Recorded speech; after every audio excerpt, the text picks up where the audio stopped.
Hi hello ನಮಸ್ಕಾರ. ಸಾಧನೆಯ ಸಾರ್ಥಕತೆಯ ಒಂದು ಖುಷಿ ಯಜಮಾನಿ ಯಮುನಾ ವಿಶೇಷ ಕಾರ್ಯಕ್ರಮಕ್ಕೆ ಸ್ವಾಗತ. ನಾನು ಮಾವಳ್ಳಿ ಕಾರ್ತಿಕ್. ವೀಕ್ಷಕರೇ, ನಾವು ಆಗಾಗ ಬಾಯಿ ಮಾತಲ್ಲಿ ಹೇಳ್ತಾ ಇರ್ತೀವಿ, ದೇಶ ಸುತ್ತಿ ನೋಡು, ಕೋಶ ಓದಿ ನೋಡು, ಜೀವನವನ್ನು ಅನುಭವಿಸಿ ನೋಡು ಅಂತ. ಈ ಪ್ರಿನ್ಸಿಪಲನ್ನು ತಮ್ಮ ಜೀವನದಲ್ಲಿ ಒಂದು ಪರಿಪೂರ್ಣವಾಗಿ ಅಳವಡಿಸ್ಕೊಂಡು ಕಲಾ ಜೀವನವನ್ನು ಹೊರತುಪಡಿಸಿ ಒಬ್ಬರು ಮನುಷ್ಯರು ಹೇಗೆ ಬದುಕಬೇಕು ಅಂತ ಆಗಾಗ ನಮ್ಮ ಜೊತೆ ಒಂದಷ್ಟು ಯೋಚನಾ ಲಹರಿಗಳನ್ನು ಹಂಚ್ಕೊಳ್ಳೋ ಯಮುನಾ ಶ್ರೀನಿಧಿಯವರು ಈ ವಾರದ ನಮ್ಮ ಮುಖ್ಯ ಅತಿಥಿ. ಅವರನ್ನು ಪ್ರೀತಿಯಿಂದ ಕಾರ್ಯಕ್ರಮಕ್ಕೆ ವೆಲ್ಕಮ್ ಮಾಡ್ಕೊಂಡು ಬಿಡ್ತೀನಿ. Yamuna madam, welcome to the show. ತುಂಬ ಧನ್ಯವಾದಗಳು. ನಮ್ಮ ವೀಕ್ಷಕರೆಲ್ಲರಿಗೂ ಕೂಡ ಧನ್ಯವಾದಗಳು. ಹೇಗಿದ್ದೀರಾ ಮೇಡಮ್? ತುಂಬ ದಿನಗಳಾಗಿತ್ತು ನಾವು ಮಾತಾಡಿ. ತುಂಬ ವಿಚಾರಗಳನ್ನ ಹೇಳ್ತಾ ಇರ್ತೀರಾ. ನಿಮ್ಮನ್ನ ಇಂಟರ್ವ್ಯೂ ಮಾಡೋವಾಗ ಎಲ್ಲಿಂದ ಶುರು ಮಾಡಬೇಕು ಅಂತ ಗೊತ್ತಾಗ್ತಾ ಇಲ್ಲ ನನಗೆ.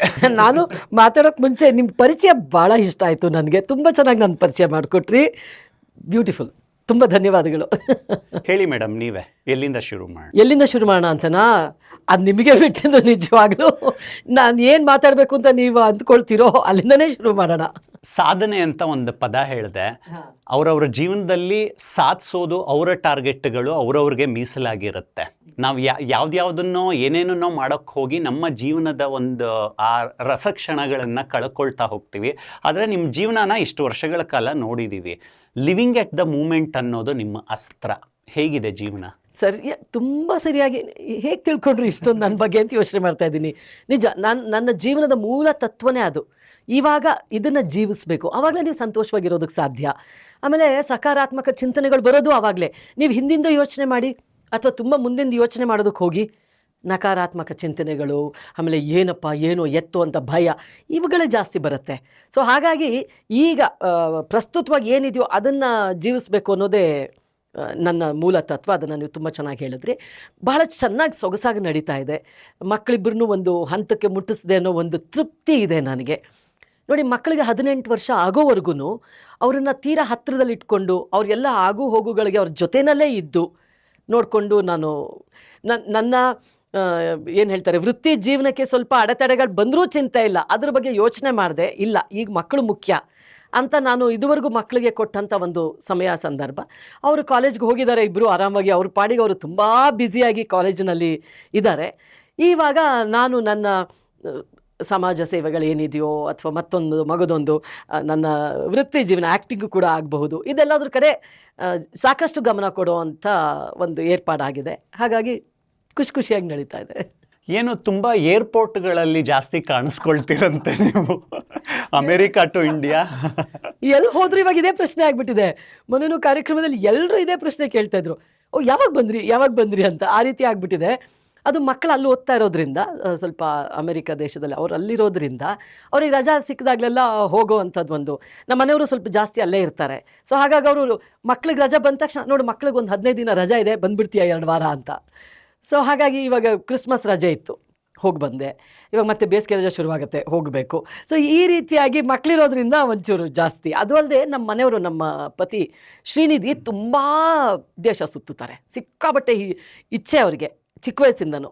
ಸೊ ಹಾಗಾಗಿ ಪಾಪ ಎಲ್ಲಿ ಹೋದ್ರೂ ಜೊತೆ ಕರ್ಕೊಂಡು ಹೋಗುವಂಥ ಒಂದು. ಹಾಗಾಗಿ ಮೊನ್ನೆ ಕೋಸ್ಟರಿಕಾ ದೇಶಕ್ಕೆ ಹೋಗಿ ಬಂದ್ವಿ, ಮೆಕ್ಸಿಕೋ ದೇಶಕ್ಕೆ ಹೋಗಿ ಬಂದ್ವಿ. ಇವಾಗಲೇ ಬೇಸಿಗೆಗೆ ಎಲ್ಲಿ ಹೋಗಬೇಕು ಅಂತ ಅವರು ಕೂತ್ಕೊಂಡು ಯೋಜನೆ ಹಾಕ್ತಾ ಇದ್ದಾರೆ. ಸೊ ಈ ರೀತಿಯಾಗಿ ಸ್ವಲ್ಪ ಏರ್ಪೋರ್ಟ್ಗೂ ನಮಗೂ ನಂಟು ಜಾಸ್ತಿ. ನಮಗೆ ತುಂಬ ಖುಷಿ ಆಗುತ್ತೆ ನಿಮ್ಮನ್ನ ಅಲ್ಲಿ ಅಮೇರಿಕಾದಲ್ಲಿ ನಮ್ಮ ಭಾರತೀಯ ಸಾಂಸ್ಕೃತಿಕ ರಾಯಭಾರಿ ಅಂತ ಗುರುತಿಸ್ತಾರೆ. ನಮಗೊಂದು ಕುತೂಹಲ, ಅಲ್ಲಿಯ ಜನ ನಮ್ಮ ಕನ್ನಡದ ಬಗ್ಗೆ ಏನು ಯೋಚನೆ ಮಾಡ್ತಾರೆ? ನೋಡಿ, ಅಲ್ಲಿರುವಂಥ ಅಂದರೆ ಲೋಕಲ್ ಸ್ಥಳೀಯರು ಏನಿರ್ತಾರೋ ಅವರು ನಮ್ಮ ಭಾರತೀಯ ಸಂಸ್ಕೃತಿ, ನಮ್ಮ ಭಾಷೆಗಳಿಗೆ ಬಹಳ ಗೌರವ ಕೊಡ್ತಾರೆ. ನಮ್ಮ ದೇವಸ್ಥಾನಗಳಿಗೆ ನೀವು ಹೋಗಿ ನೋಡಬೇಕು. ಗಣೇಶನ ಚತುರ್ಥಿ ಆಗಬಹುದು, ಯುಗಾದಿ ಸಂಭ್ರಮ, ಸಂಕ್ರಾಂತಿ ಹಬ್ಬಕ್ಕೆ ಬರ್ತಾರೆ, ನಮ್ಮ ದೇವಸ್ಥಾನಕ್ಕೆ ಬರ್ತಾರೆ. ಕಾರ್ತಿಕ್ ಅವರೇ, ನಿಜವಾಗ್ಲೂ ಇಲ್ಲಿರೋರು ಅಂದ್ಕೊಳ್ತಾರೆ ಅಲ್ಲಿ ಹೇಗಿರುತ್ತೋ ಏನೋ, ಇಲ್ಲಿಂದ ಹೋದಂಥ ಭಾರತೀಯರು ಕೂಡ ಪಾಶ್ಚಿಮಾತ್ಯ ಸಂಪ್ರದಾಯನ ಅಳವಡಿಸ್ಕೊಳ್ಬಹುದು ಅಂತ. ಇಲ್ಲ, ಅಲ್ಲಿರೋರು ನಮ್ಮ ದೇವಸ್ಥಾನಗಳಿಗೆ ಬರ್ತಾರೆ, ನಮ್ಮ ಪ್ರಸಾದನ ಇಷ್ಟಪಡ್ತಾರೆ, ನಮ್ಮ ಪೂಜೆ ವಿಧಿ ವಿಧಾನಗಳನ್ನ ತಿಳ್ಕೊಳ್ಳೋದಕ್ಕೆ ಇಷ್ಟಪಡ್ತಾರೆ. ಈಗ ಎಷ್ಟೊಂದು ಸಲ ನಾವು ನಮ್ಮ ಅಜ್ಜಿಯಂದರು, ನಮ್ಮ ತಾಯಿ ತಂದೆಯರು ಹೇಳುವಾಗ ಪ್ರಶ್ನೆ ಮಾಡಲ್ಲ, ಈ ರೀತಿಯಾಗಿ ಪೂಜೆ ಮಾಡು ಅಂದರೆ ಸುಮ್ಮನೆ ಮಾಡ್ತೀವಿ ಅಷ್ಟೇ. ಅವರು ಆ ರೀತಿಯಲ್ಲ, ಪ್ರತಿಯೊಂದನ್ನು ವಿವರವಾಗಿ ತಿಳ್ಕೊಳ್ಳೋದಕ್ಕೆ ಇಷ್ಟಪಡ್ತಾರೆ. ಯಾಕೆ ಈ ರೀತಿಯಾಗಿ ಯಾಕೆ ಪೂಜೆ ಮಾಡ್ತೀರಾ, ಇದು ಹೇಗೆ ಅದು ಹೇಗೆ, ಭಾಳ ಆಸಕ್ತಿಯಿಂದ ತಿಳ್ಕೊಳ್ತಾರೆ. ನಮಗೂ ಅವಾಗೊಂದು ಹೆಮ್ಮೆ ಅನಿಸುತ್ತೆ, ಖುಷಿ ಅನಿಸುತ್ತೆ, ತುಂಬ ಗೌರವ ಕೊಡ್ತಾರೆ. ನಮ್ಮ ನೃತ್ಯಕ್ಕೂ ಅಷ್ಟೇ, ಸಂಗೀತ ನೃತ್ಯಕ್ಕೂ ಕೂಡ ಬಂದು ಕೂತ್ಕೊಂಡು 2 ಗಂಟೆ 3 ಗಂಟೆಗಳ ಕಾಲ ಕೇಳ್ತಾರೆ, ನೋಡ್ತಾರೆ, ಕಲ್ತ್ಕೊಳ್ತಾರೆ ಕೂಡ. ಆಮೇಲೆ ನಮ್ಮ ಮುದ್ರೆಗಳನ್ನ ಕಲಿಯೋದಕ್ಕೆ ಪ್ರಯತ್ನ ಪಡ್ತಾರೆ. ಬಹಳ ಸಂತೋಷ ಆಗುತ್ತೆ. ನೀವು ಅಮೆರಿಕಾದಲ್ಲಿ 17 ವರ್ಷ ಇದ್ರಿ. ಹೌದು. ಆಗ ಭಾರತವನ್ನ ಎಷ್ಟು ಮಿಸ್ ಮಾಡ್ಕೊಂಡ್ರಿ ನೀವು? ಕೇಳಲೇಬೇಡಿ ಕಾರ್ತಿಕ್ ಅವರೇ, ಕೇಳಬೇಡಿ. ಈ ರೀತಿಯಾಗಿ ಅವಾಗ ಮೊಬೈಲ್ ಇರಲಿಲ್ಲ, ವಾಟ್ಸ್ಯಾಪ್ ಇರಲಿಲ್ಲ. ಯಾವ ರೀತಿ ಮಿಸ್ ಮಾಡ್ಕೊಂಡ್ವಿ ಅಂತಂದರೆ, ಅದು ನೋಡಿ, ಏನೋ ಒಂದು ಗುರಿನ ಇಟ್ಕೊಂಡು ನಾವು ಪಾಶ್ಚಿಮಾತ್ಯ ದೇಶಕ್ಕೆ ಹೋಗಿರ್ತೀವಿ. ನಾವೆಲ್ಲ ಮಿಡ್ಲ್ ಕ್ಲಾಸ್ ಫ್ಯಾಮಿಲಿಯವರೇ ಜಾಸ್ತಿ ಅಲ್ಲಿ ಹೋಗೋದು. ಹಣ ಇರಬಹುದು, ಒಂದು ಹೆಸರು ಮಾಡಬೇಕು, ಒಂದು ನಮ್ಮದೇ ಒಂದು ಫ್ಯೂಚರ್, ಒಂದು ಭವಿಷ್ಯ ಕಟ್ಕೊಳ್ಬೇಕು ಅಂತೇನೋ ಹೋಗಿರ್ತೀವಿ. ಮನಸ್ಫೂರ್ತಿಯಾಗಿ ಇಲ್ಲೇ ಇರುತ್ತೆ. ಆ ಭಾನುವಾರ ಒಂದಕ್ಕೆ ಎಷ್ಟು ಕಾಯ್ತಾ ಇದ್ವಿ ಅಂತಂದರೆ, 5 ನಿಮಿಷ ಫೋನ್ ಮಾಡೋದಕ್ಕೆ. ಒಂದು ಕಾಲಿಂಗ್ ಕಾರ್ಡ್ ತಗೊಂಡ್ರೆ 40 ನಿಮಿಷ, ಅದಕ್ಕೆ $30. $30 ಅಂದರೆ ಆಗಿನ ಕಾಲದಲ್ಲಿ ದೊಡ್ಡ ಅಮೌಂಟ್. ಅದು $30ಗೆ 40 ನಿಮಿಷ ಬರೋದು ಅಷ್ಟೇ. ಹೇಗೆ ಅಂತಂದರೆ, ಗಡಿಯಾರ ಹೀಗೆ ಇಟ್ಕೊಂಡು ಫೋನ್ ಮಾಡ್ತಾಯಿದ್ದಿದ್ದು ಅಷ್ಟೇ. ಕಣ್ಣು ಮನಸ್ಸು ಎಲ್ಲ ಗಡಿಯಾರದ ಮೇಲೆ ಇರೋದು. ಜಾಸ್ತಿ ಆಗಿಬಿಟ್ರೆ ಡಾಲರ್ಸ್ ಹೋಗ್ತಿರುತ್ತಲ್ಲ. ಆಮೇಲೆ ನಮ್ಮ ಪೇರೆಂಟ್ಸಿಗೆ ಪಾಪ ಹೇಗೆ ಅಂತಂದರೆ, ಎಲ್ಲ ಫೋನ್ ಪಕ್ಕ ಕೂತಿರೋರು. ನಮ್ಮ ತಂದೆ ಅಂತೂ ಸ್ಪೀಕರ್ ಫೋನ್ ಹಾಕಿರೋರು, ಇಲ್ಲಾಂದರೆ ಒಬ್ಬೊಬ್ಬಳ ಜೊತೆನೂ ಮಾತಾಡಬೇಕಾಗುತ್ತಲ್ಲ. ಸ್ಪೀಕರ್ ಫೋನ್ ಹಾಕಿದ್ರೆ ಎಲ್ಲರೂ ಅಲ್ಲೇ ಚೆನ್ನಾಗಿದೆಯಾ, ನೀ ಚೆನ್ನಾಗಿದೆಯಾ, ಆ ದಿನಗಳೇ ಒಂಥರ. ಆದರೆ ನಾನೇನು ಅಂದರೆ, ಎಷ್ಟೇ ಕಷ್ಟಪಟ್ಟರು ವರ್ಷಕ್ಕೆ 1 ಸಲ ಬಂದೇ ಬಂದಿರ್ತಿದ್ದೆ. ಬೇಸಿಗೆ ರಜದಲ್ಲಿ 2-3 ತಿಂಗಳು ಬಂದರೆ, ಮೈಸೂರು ನಮ್ಮ ತಂದೆ ತಾಯಿ ಮನೆ, ಮೈಸೂರಿಗೆ ಬಂದರೆ 2-3 ತಿಂಗಳು ಇದ್ದುಬಿಟ್ಟೇ ಹೋಗ್ತಾ ಇದ್ದಿದ್ದು. ಅಲ್ಲಿ ಕೆಲಸಗಳು ಏನು ಪ್ರಾಬ್ಲಮ್ ಆದ್ರೂ ಚಿಂತೆ ಇಲ್ಲ.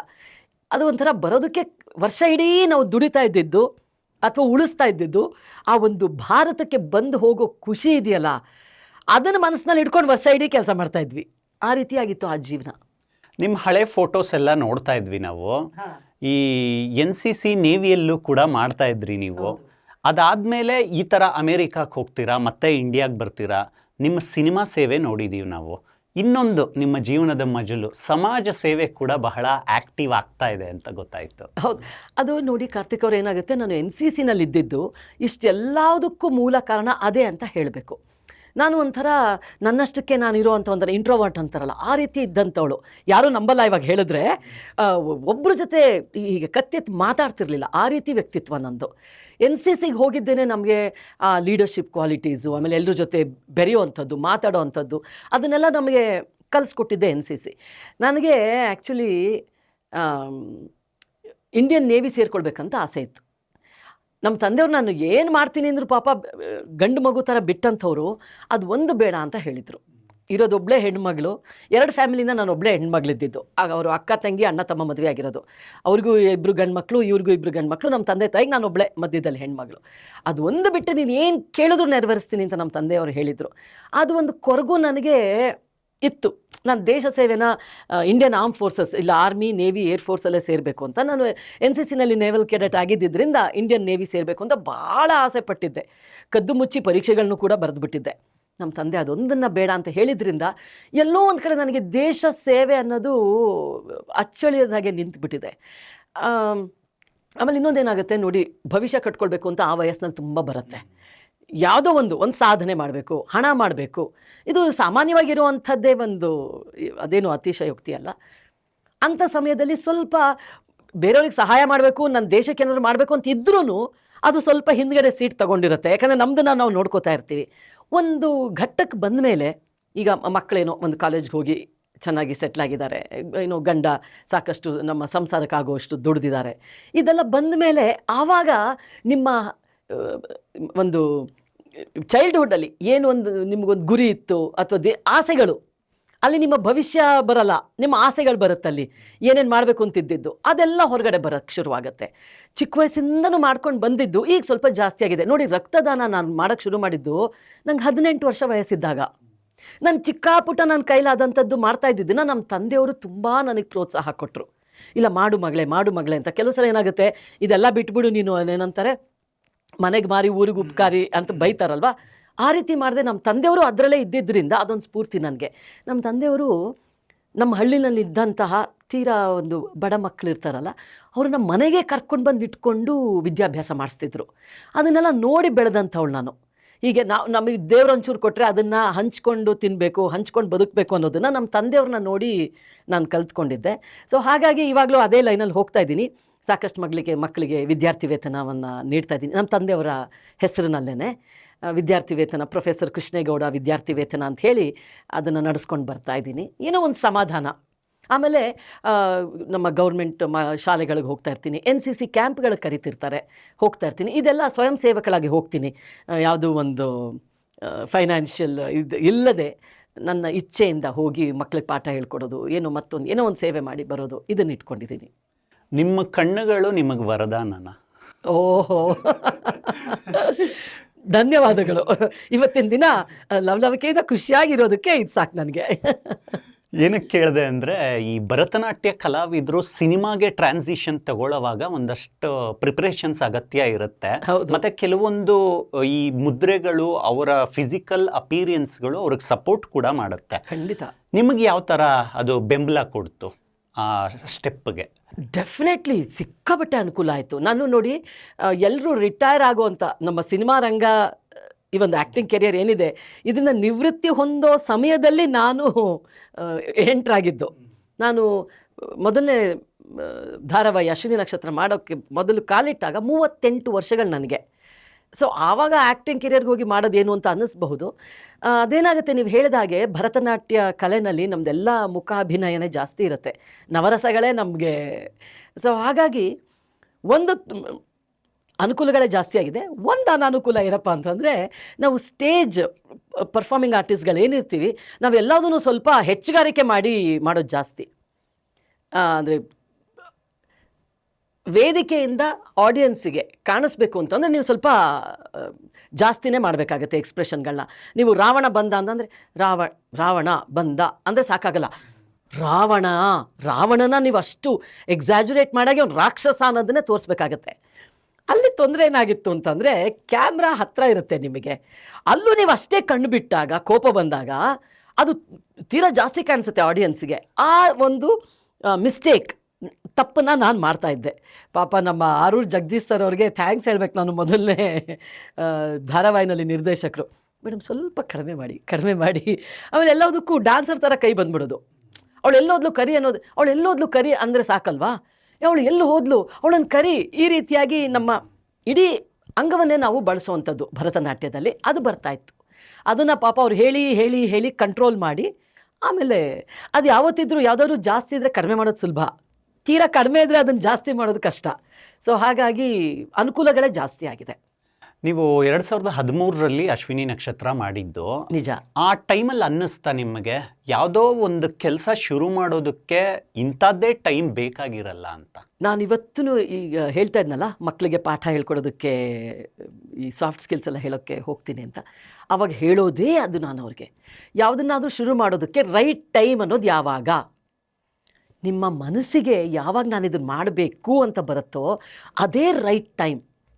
ಇನ್ನು ಮಕ್ಕಳು ದೊಡ್ಡವರಾಗ್ಬಿಡ್ಲಪ್ಪ ಆಮೇಲೆ ಮಾಡೋಣ, ಅಥವಾ ಇನ್ನೇನೋ ಒಂದಾಗಲಿ ಆಮೇಲೆ ಮಾಡೋಣ, ಇದು ಸರಿ ಬರಲಿ, ನನಗೆ ಇನ್ನೊಂದು ಸಾಕಷ್ಟು ಹಣ ಬರಲಿ, ಆಮೇಲೆ ನಾನು ಇದನ್ನು ಸಮಾಜ ಸೇವೆ ಶುರು ಮಾಡ್ಕೊಳ್ಳೋಣ, ಏನೋ ಒಂದು ನೀವು ಕಾರಣಗಳನ್ನ ಇಟ್ಕೊಂಡು ಮುಂದೂಡ್ತಾ ಇದ್ದರೆ ಆ ಸರಿಯಾದ ಸಮಯ ಅನ್ನೋದು ಯಾವತ್ತಿಗೂ ಬರೋದೇ ಇಲ್ಲ. ನಿಮ್ಮ ಮನಸ್ಸಿಗೆ ಇದು ಮಾಡಬೇಕು ಅಂತ ಯಾವತ್ತು ಬರುತ್ತೋ ಅದೇ ಸರಿಯಾದ ಸಮಯ ಅಂತ ನಾನು ಎಲ್ರಿಗೂ ಅದನ್ನು ಹೇಳ್ತಾ ಇರ್ತೀನಿ. ಎಷ್ಟೊಂದು ಸಲ ಅಂದ್ಕೋತೀವಿ ನಾವು, ಪರೀಕ್ಷೆಗಿನ್ನ 6 ತಿಂಗಳಿದೆ, ಜನವರಿಯಿಂದ ಓದೋಕ್ಕೆ ಶುರು ಮಾಡಿದ್ರೆ ಸಾಕಪ್ಪ.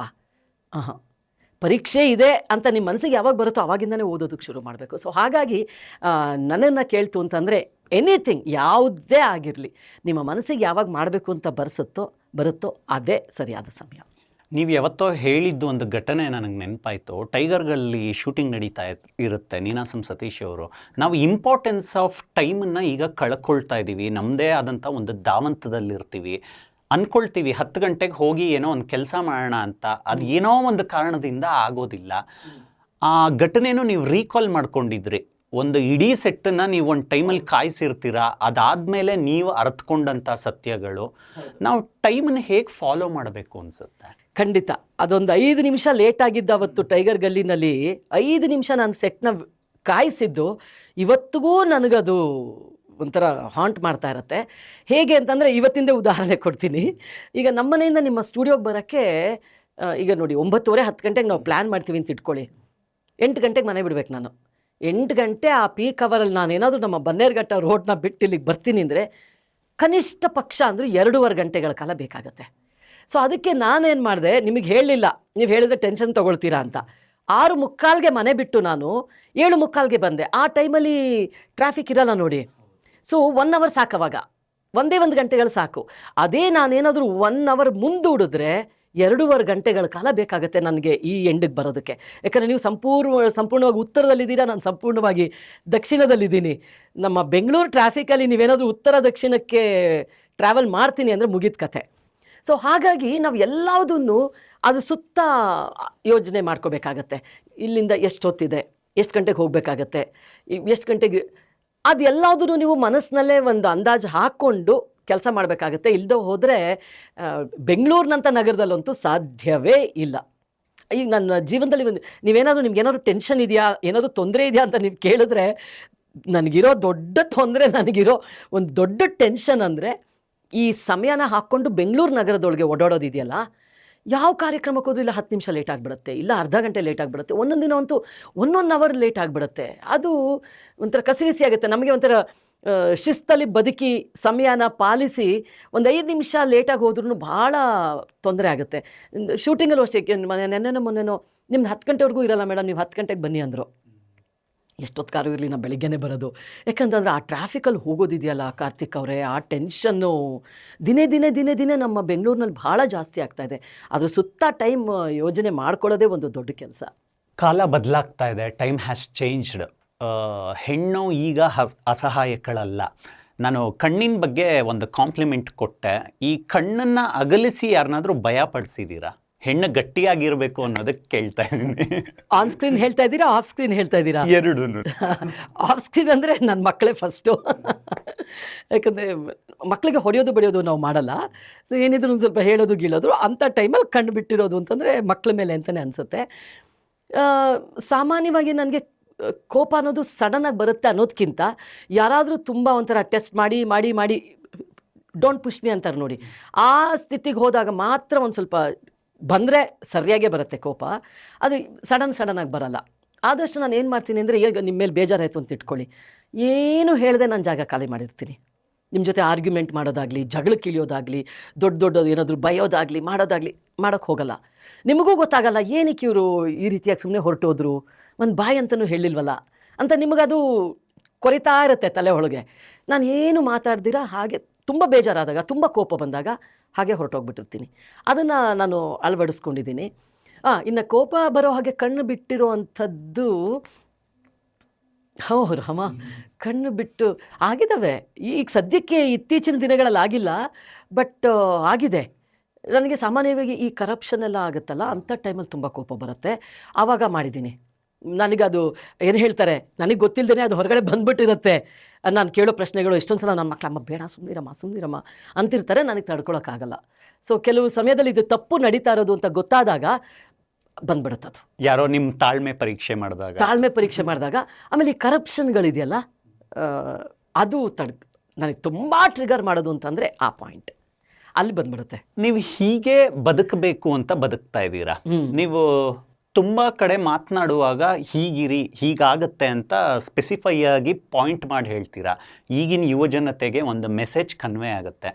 ನಿಮ್ಮ ದಿನಚರಿ ಹೇಗೆ ಶುರು ಆಗುತ್ತೆ? ತುಂಬ ಸರಿಯಾಗಿ ಹೇಳಿದ್ರಿ ನೀವು. ಯಾಕೆ ಅಂತಂದರೆ, ಒಂದು 4 ಮಕ್ಳಿಗೆ ಪಾಠ ಮಾಡೋಕ್ಕೆ ನಾವು ಹೋಗ್ತೀವಿ ಅನ್ಬೇಕಾದ್ರೆ ಅದರ ರೀತಿಯಾಗಿ ನಾವು ಬದುಕಬೇಕಾಗತ್ತೆ, ಅಥವಾ ನಾವು ಆ ರೀತಿ ಬದುಕ್ತಾ ಇದ್ದೀವಿ ಅಂತಲೇ ನಮ್ಮನ್ನು ಕರೀತಾರೇನೋ. ಸೊ ಎರಡೂ ಇರುತ್ತೆ. ನನ್ನ ದಿನಚರಿ ತುಂಬ ಶಿಸ್ತಿಂದ ಕೂಡಿರುತ್ತೆ. ಬೆಳಗ್ಗೆ 4:45 ಎದ್ದು ಬಿಟ್ಟಿರ್ತೀನಿ. ನಾನು ಎದ್ದು ಒಂದು ಅರ್ಧ ಮುಕ್ಕಾಲು ಗಂಟೆ ಒಂದು ಸ್ವಲ್ಪ ಯೋಗ ಎಕ್ಸಸೈಸ್ಗಳು ಮಾಡ್ಕೋತೀನಿ. ಅದಾದ ನಂತರ ಆನ್ಲೈನ್ ಡ್ಯಾನ್ಸ್ ಪಾಠ ಇರುತ್ತೆ ನನಗೆ. ಅದು ಮಾಡಿದ ತಕ್ಷಣ ಮನೆದೇನು ಕೆಲಸ ಇರುತ್ತೋ ಅವತ್ತಿನ ಅಡುಗೆ ಈಗ ಸ್ವಲ್ಪ ಕಡಿಮೆ ಆಗಿದೆ. ಯಾಕಂತಂದರೆ ಮಕ್ಕಳಿಬ್ಬರು ಕಾಲೇಜಿಗೆ ಹೋಗಿರೋದ್ರಿಂದ ಈಗ ದಿನಚರಿ ಬಹಳ ಬದಲಾಗ್ಬಿಟ್ಟಿದೆ. ಮುಂಚೆ ಅಂತಂದರೆ ನಾನು ಶೂಟಿಂಗ್ ಹೋಗೋದಕ್ಕೆ ಮುಂಚೆ ಮಕ್ಕಳಿಗೆ ಅಡುಗೆ ತಿಂಡಿ, ಅವರು ಸ್ಕೂಲಿಗೆ ತೊಗೊಂಡು ಹೋಗೋದಕ್ಕೆ ಡಬ್ಬ ಎಲ್ಲದನ್ನು ರೆಡಿ ಮಾಡಿ ನಂತರ ನಾನು ಹೋಗ್ತಾಯಿದ್ದೆ. ಇವಾಗ ಆ ಸಮಯ ಉಳ್ಕೊಳ್ತಾ ಇದೆ ನನಗೆ. ಡ್ಯಾನ್ಸ್ ಕ್ಲಾಸು ನಂತರ ರೆಡಿ ಆಗಿಬಿಟ್ಟು ನಾನು ಶೂಟಿಂಗ್ ಹೋಗ್ತೀನಿ. ಆಲ್ಮೋಸ್ಟ್ ಅಂತ ಹೇಳಬೇಕು ಅಂದರೆ ದಿನಾನೂ ಇರುತ್ತೆ ನನಗೆ ಶೂಟಿಂಗ್ ಇವಾಗ. ಯಾಕಂತಂದರೆ 2 ಧಾರಾವಾಹಿ ಮಾಡ್ತಾಯಿದ್ದೀನಿ, ಆಮೇಲೆ ಸಿನಿಮಾಗಳು ತುಂಬ ಮಾಡ್ತಾಯಿದ್ದೀನಿ. ಈ ರೀತಿಯಾಗಿ ಅದಕ್ಕಾಗುತ್ತೆ. ಅಲ್ಲಿಂದ ಬರೋ ಅಷ್ಟರಲ್ಲಿ ಇನ್ನು ಮುಂದಿನ ದಿನದ ಏನಿದೆಯೋ ನನಗೆ ಅವತ್ತು ಸೆಟ್ ಮಾಡಿಲ್ಲ ಅಂತಂದರೆ ನಿದ್ದೆ ಬರಲ್ಲ. ಎಷ್ಟೇ ಲೇಟ್ ಆದ್ರೂ ಅವತ್ತಿನ ನಮ್ಮ ಕಾಸ್ಟ್ಯೂಮ್ ಏನಿರುತ್ತೆ ಅದನ್ನು ನೀಟಾಗಿಡಬೇಕು, ನಾಳೆ ದಿನಕ್ಕೆ ಏನು ತೊಗೊಂಡು ಹೋಗಬೇಕು, ಈ ರೀತಿಯಾದಂಥದ್ದಿರುತ್ತೆ. ಯಾವತ್ತು ಶೂಟಿಂಗ್ ಇರಲ್ವೋ ಅವತ್ತು ನಾನು ಮನೆಯಲ್ಲಿ ಯಾರನ್ನೂ ಸಹಾಯಕ್ಕೆ ಇಟ್ಕೊಂಡಿಲ್ಲ. ಮನೆ ನಾನೇ ಕ್ಲೀನ್ ಮಾಡೋದು ಸಂಪೂರ್ಣವಾಗಿ. ಮನೆಗೆ ಏನೇನು ಬೇಕೋ ಅದನ್ನೆಲ್ಲ ಮಾಡ್ಕೊಳ್ತೀನಿ. ಸೊ ಈ ರೀತಿಯಾಗಿ ತುಂಬ ಒಂದು ಶಿಸ್ತಿನ ದಿನಚರಿ ನಂದು ನಡೆಯುತ್ತೆ. ಅದರಲ್ಲೂ ಶೂಟಿಂಗ್ ಇಲ್ಲ ಅಂದರೆ, ಈಗ ನೋಡಿ ಮುಂದಿನ ವಾರ 2 ದಿನ ಶೂಟಿಂಗ್ ಇಲ್ಲ ಅಂದರೆ ಆಗಲೇ ಪ್ಲ್ಯಾನ್ ಹಾಕ್ಬಿಟ್ಟಿರ್ತೀನಿ. ಇಲ್ಲಿ ಒಂದು NCC ಕ್ಯಾಂಪ್ ಇದೆ, ಅಥವಾ ಈ ಶಾಲೆನಲ್ಲಿ ಕರೆದಿದ್ದಾರೆ, ಈ ಮಕ್ಕಳು 10th ಅಟೆಂಡ್ ಆಗ್ತಾರೋ ಮಕ್ಕಳಿಗೆ ಸ್ವಲ್ಪ ಮೋಟಿವೇಶನ್ ಸ್ಪೀಚ್ ಕೊಡೋಕ್ಕೆ ಕರೆದಿದ್ದಾರೆ, ಅದಕ್ಕೆ ತಯಾರಾಗಬೇಕು, ಅಲ್ಲಿಗೆ ಹೋಗಬೇಕು, ಅಲ್ಲಿಂದ ಇದು, ಈ ರೀತಿಯಾಗಿ ದಿನಚರಿನ ನಾನು ಆಲ್ಮೋಸ್ಟ್ ಒಂದು ವಾರದ ಮುಂಚೆನೇ ಸೆಟ್ ಮಾಡ್ಕೊಂಡ್ಬಿಟ್ಟಿರ್ತೀನಿ. ಹಾಗಾಗಿ ಎಲ್ಲವೂ ಒಂದು ಸ್ವಲ್ಪ ನಾವು ಪ್ಲ್ಯಾನ್ ಮಾಡ್ತೀವಿ, ಅದನ್ನೆಲ್ಲ ಮಾಡಿಸೋದು ದೇವರು ಅಂತ ನಂಬಿಕೆ ನನಗೂ ಇದೆ.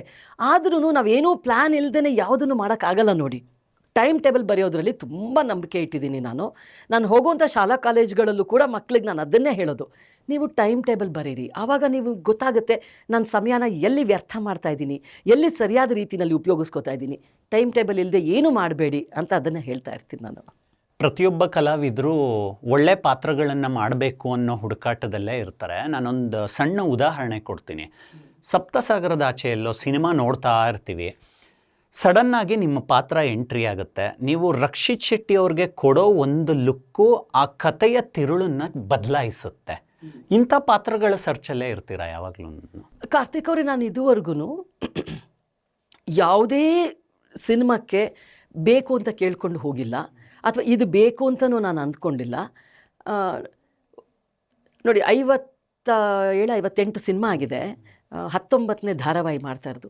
ಒಂದಕ್ಕೂ ನಾನು ಬೇಕು ಅಂತ ನಾನು ಮ್ಯಾನೇಜರ್ಸ್ಗಳಿಗೆ ಕಾಲ್ ಮಾಡೋದಾಗಲಿ ಅಥವಾ ಡೈರೆಕ್ಟರ್ಗಳಿಗೆ ಕಾಲ್ ಮಾಡೋದಾಗಲಿ, ನಾನು ಮಾಡ್ತೀನಿ, ಈ ಥರ ಪಾತ್ರ ಕೊಡಿ, ಹಾಗೆ ಕೊಡಿ, ಇದು ಕೊಡಿ, ಅಥವಾ ನನಗೊಂದು ಚಾನ್ಸ್ ಕೊಡಿ, ಯಾವತ್ತೂ ಕೇಳಿದ್ದಿಲ್ಲ. ದೇವ್ರ ದಯೆ ಅಂತ ಹೇಳಬೇಕು. ಆಮೇಲೆ ಅಷ್ಟು ಒಳ್ಳೊಳ್ಳೆ ನಮ್ಮ ನಿರ್ದೇಶಕರು ನನ್ನನ್ನು ಈ ಪಾತ್ರ ಇವಳು ಮಾಡಬಲ್ಲಳು ಅಂತ ಹೇಳಿ ಕರೀತಾರಲ್ಲ, ಅದಕ್ಕೆ ನಾನು ನಿಜವಾಗ್ಲೂ ಚಿರಋಣಿ ಅಂತ ಹೇಳಬೇಕು. ಕಾರ್ತಿಕ್ ಅವರು, ಇವಾಗಲೇ ನಾನು 3 ಸಿನಿಮಾ ಮಾಡ್ತಾಯಿದ್ದೀನಿ. ಒಂದೊಂದು ಸಿನಿಮಾದಲ್ಲಿ ಒಂದೊಂದು ಥರ. ಒಂದರಲ್ಲಿ ತೀರಾ ಹತ್ತು ಕರೆದು ಗೊಳೋ ಅಂತ ಅಳೋ ಅಂಥ ತಾಯಿ, ಇನ್ನೊಂದರಲ್ಲಿ ಪ್ರಚಂಡಿ, ಇನ್ನೊಂದರಲ್ಲಿ ಇನ್ನೊಂದು ಥರ ಕನ್ನಿಂಗು. ಸೊ ಈ ರೀತಿಯಾಗಿ ನೋಡೋ ದೃಷ್ಟಿ ಇದೆಯಲ್ಲ, ಅದು ನಮ್ಮ ನಿರ್ದೇಶಕರದು. ಇವರು ಇದನ್ನು ಮಾಡಬಲ್ಲಳು ಅಂಥೇಳಿ ನನ್ನನ್ನು ಕರೀತಾರೆ ನೋಡಿ, ಅದಕ್ಕೆ ಬೆಲೆ ಕಟ್ಟೋದಕ್ಕೆ ಸಾಧ್ಯನೇ ಇಲ್ಲ. ಸಪ್ತಸಾಗರದಾಚೆ ಅಂತ ಪಾತ್ರ ನಾನು ಮಾಡ್ತೀನೇನೋ ನನಗೆ ಗೊತ್ತಿಲ್ಲ, ಆಡಿಷನ್ ಇಲ್ಲ, ಅವರು ಏನೂ ಇಲ್ಲ, ಈ ಡೇಟ್ಸ್ ಫ್ರೀ ಇದ್ದೀರಾ, ಇದ್ದೀನಿ, ಬನ್ನಿ. ಮಾಡಿದ್ಮೇಲೆ ನಾನೇ ಅಂದ್ಕೊಂಡೆ, ಹೇಗೆ ಇವರು ಈ ಪಾತ್ರಕ್ಕೆ ನನ್ನನ್ನು ಏಕ್ದಮ್, ಅದು ಅಂಥ ಒಳ್ಳೆ ಸಿನಿಮಾ, ಅಷ್ಟು ದೊಡ್ಡ ಸಿನಿಮಾ, ರಕ್ಷಿತ್ ಶೆಟ್ಟಿ ಅವ್ರ ಜೊತೆಗೆ, ಏನು ಆಡಿಷನ್ನು ಇಲ್ಲದೆ, ಏನು ಪ್ರಶ್ನೆಗಳಿಲ್ಲದೆ, ಯಾವ ನಂಬಿಕೆ ಇಟ್ಟು ನನ್ನನ್ನು ಕರೆದಿದ್ದಾರೆ ಅಂತ ಭಾಳ ಸಂತೋಷ ಆಯಿತು ನನಗೆ. ಈಗ ಯಜಮಾನ ಸೀರಿಯಲ್ ಮಾಡ್ತಾ ಇದ್ದೀರಾ, ಸಿನಿಮಾಗಳನ್ನ ಮಾಡ್ತಾ ಮಾಡ್ತಾ ಸೀರಿಯಲ್ಗೆ ಒಂದಷ್ಟು ಟೈಮ್ ಗ್ಯಾಪ್ ತಗೊಂಡು ಆಮೇಲೆ ಮತ್ತೆ ಇವಾಗ ಟಿವಿಗೆ ಕಮ್ ಬ್ಯಾಕ್ ಆಗಿದ್ದೀರಾ. ಇದ್ರ ಮಧ್ಯೆ ವೆಬ್ ಸೀರೀಸ್ ಮಾಡಿದ್ರಿ, ವಾರಸ್ದಾರ ಮಾಡಿದ್ರಿ, ಬೇರೆ ಬೇರೆ ಕ್ಷೇತ್ರಗಳು ಅಂತ ಹೇಳ್ಬೋದು. ನಟನೆ ಒಂದೇ ಆದ್ರೂ ನಿಮ್ಮನ್ನ ನೀವು ಹೇಗೆ ಒಗ್ಗಿಸ್ಕೊಳ್ತೀರಾ ಇದಕ್ಕೆಲ್ಲ? ಯಜಮಾನ ಖುಷಿ ಕೊಡ್ತಾ ಇದೆಯಾ ನಿಮಗೆ? ಓ, ಖಂಡಿತ ಖಂಡಿತ.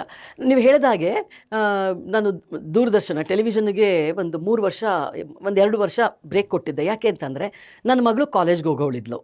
ಅವಳು ಕಾಲೇಜ್ಗೆ ಹೋಗುವಂಥ ಸಮಯದಲ್ಲಿ ನನಗೆ ಗೊತ್ತಿತ್ತು, ಒಂದು ಸಲ ಮಕ್ಕಳು ಬೇರೆ ದೇಶಕ್ಕೆ ಓದೋಕ್ಕೆ ಅಂತ ಹೋದರೆ ಬಹಳ ಬ್ಯುಸಿ ಆಗಿಬಿಡ್ತಾರೆ, ನಮ್ಮ ಕೈಗೆ ಅಷ್ಟು ಸುಲಭಕ್ಕೆ ಸಿಗಲ್ಲ ಅಂತ ನನಗೆ ಗೊತ್ತಿತ್ತು.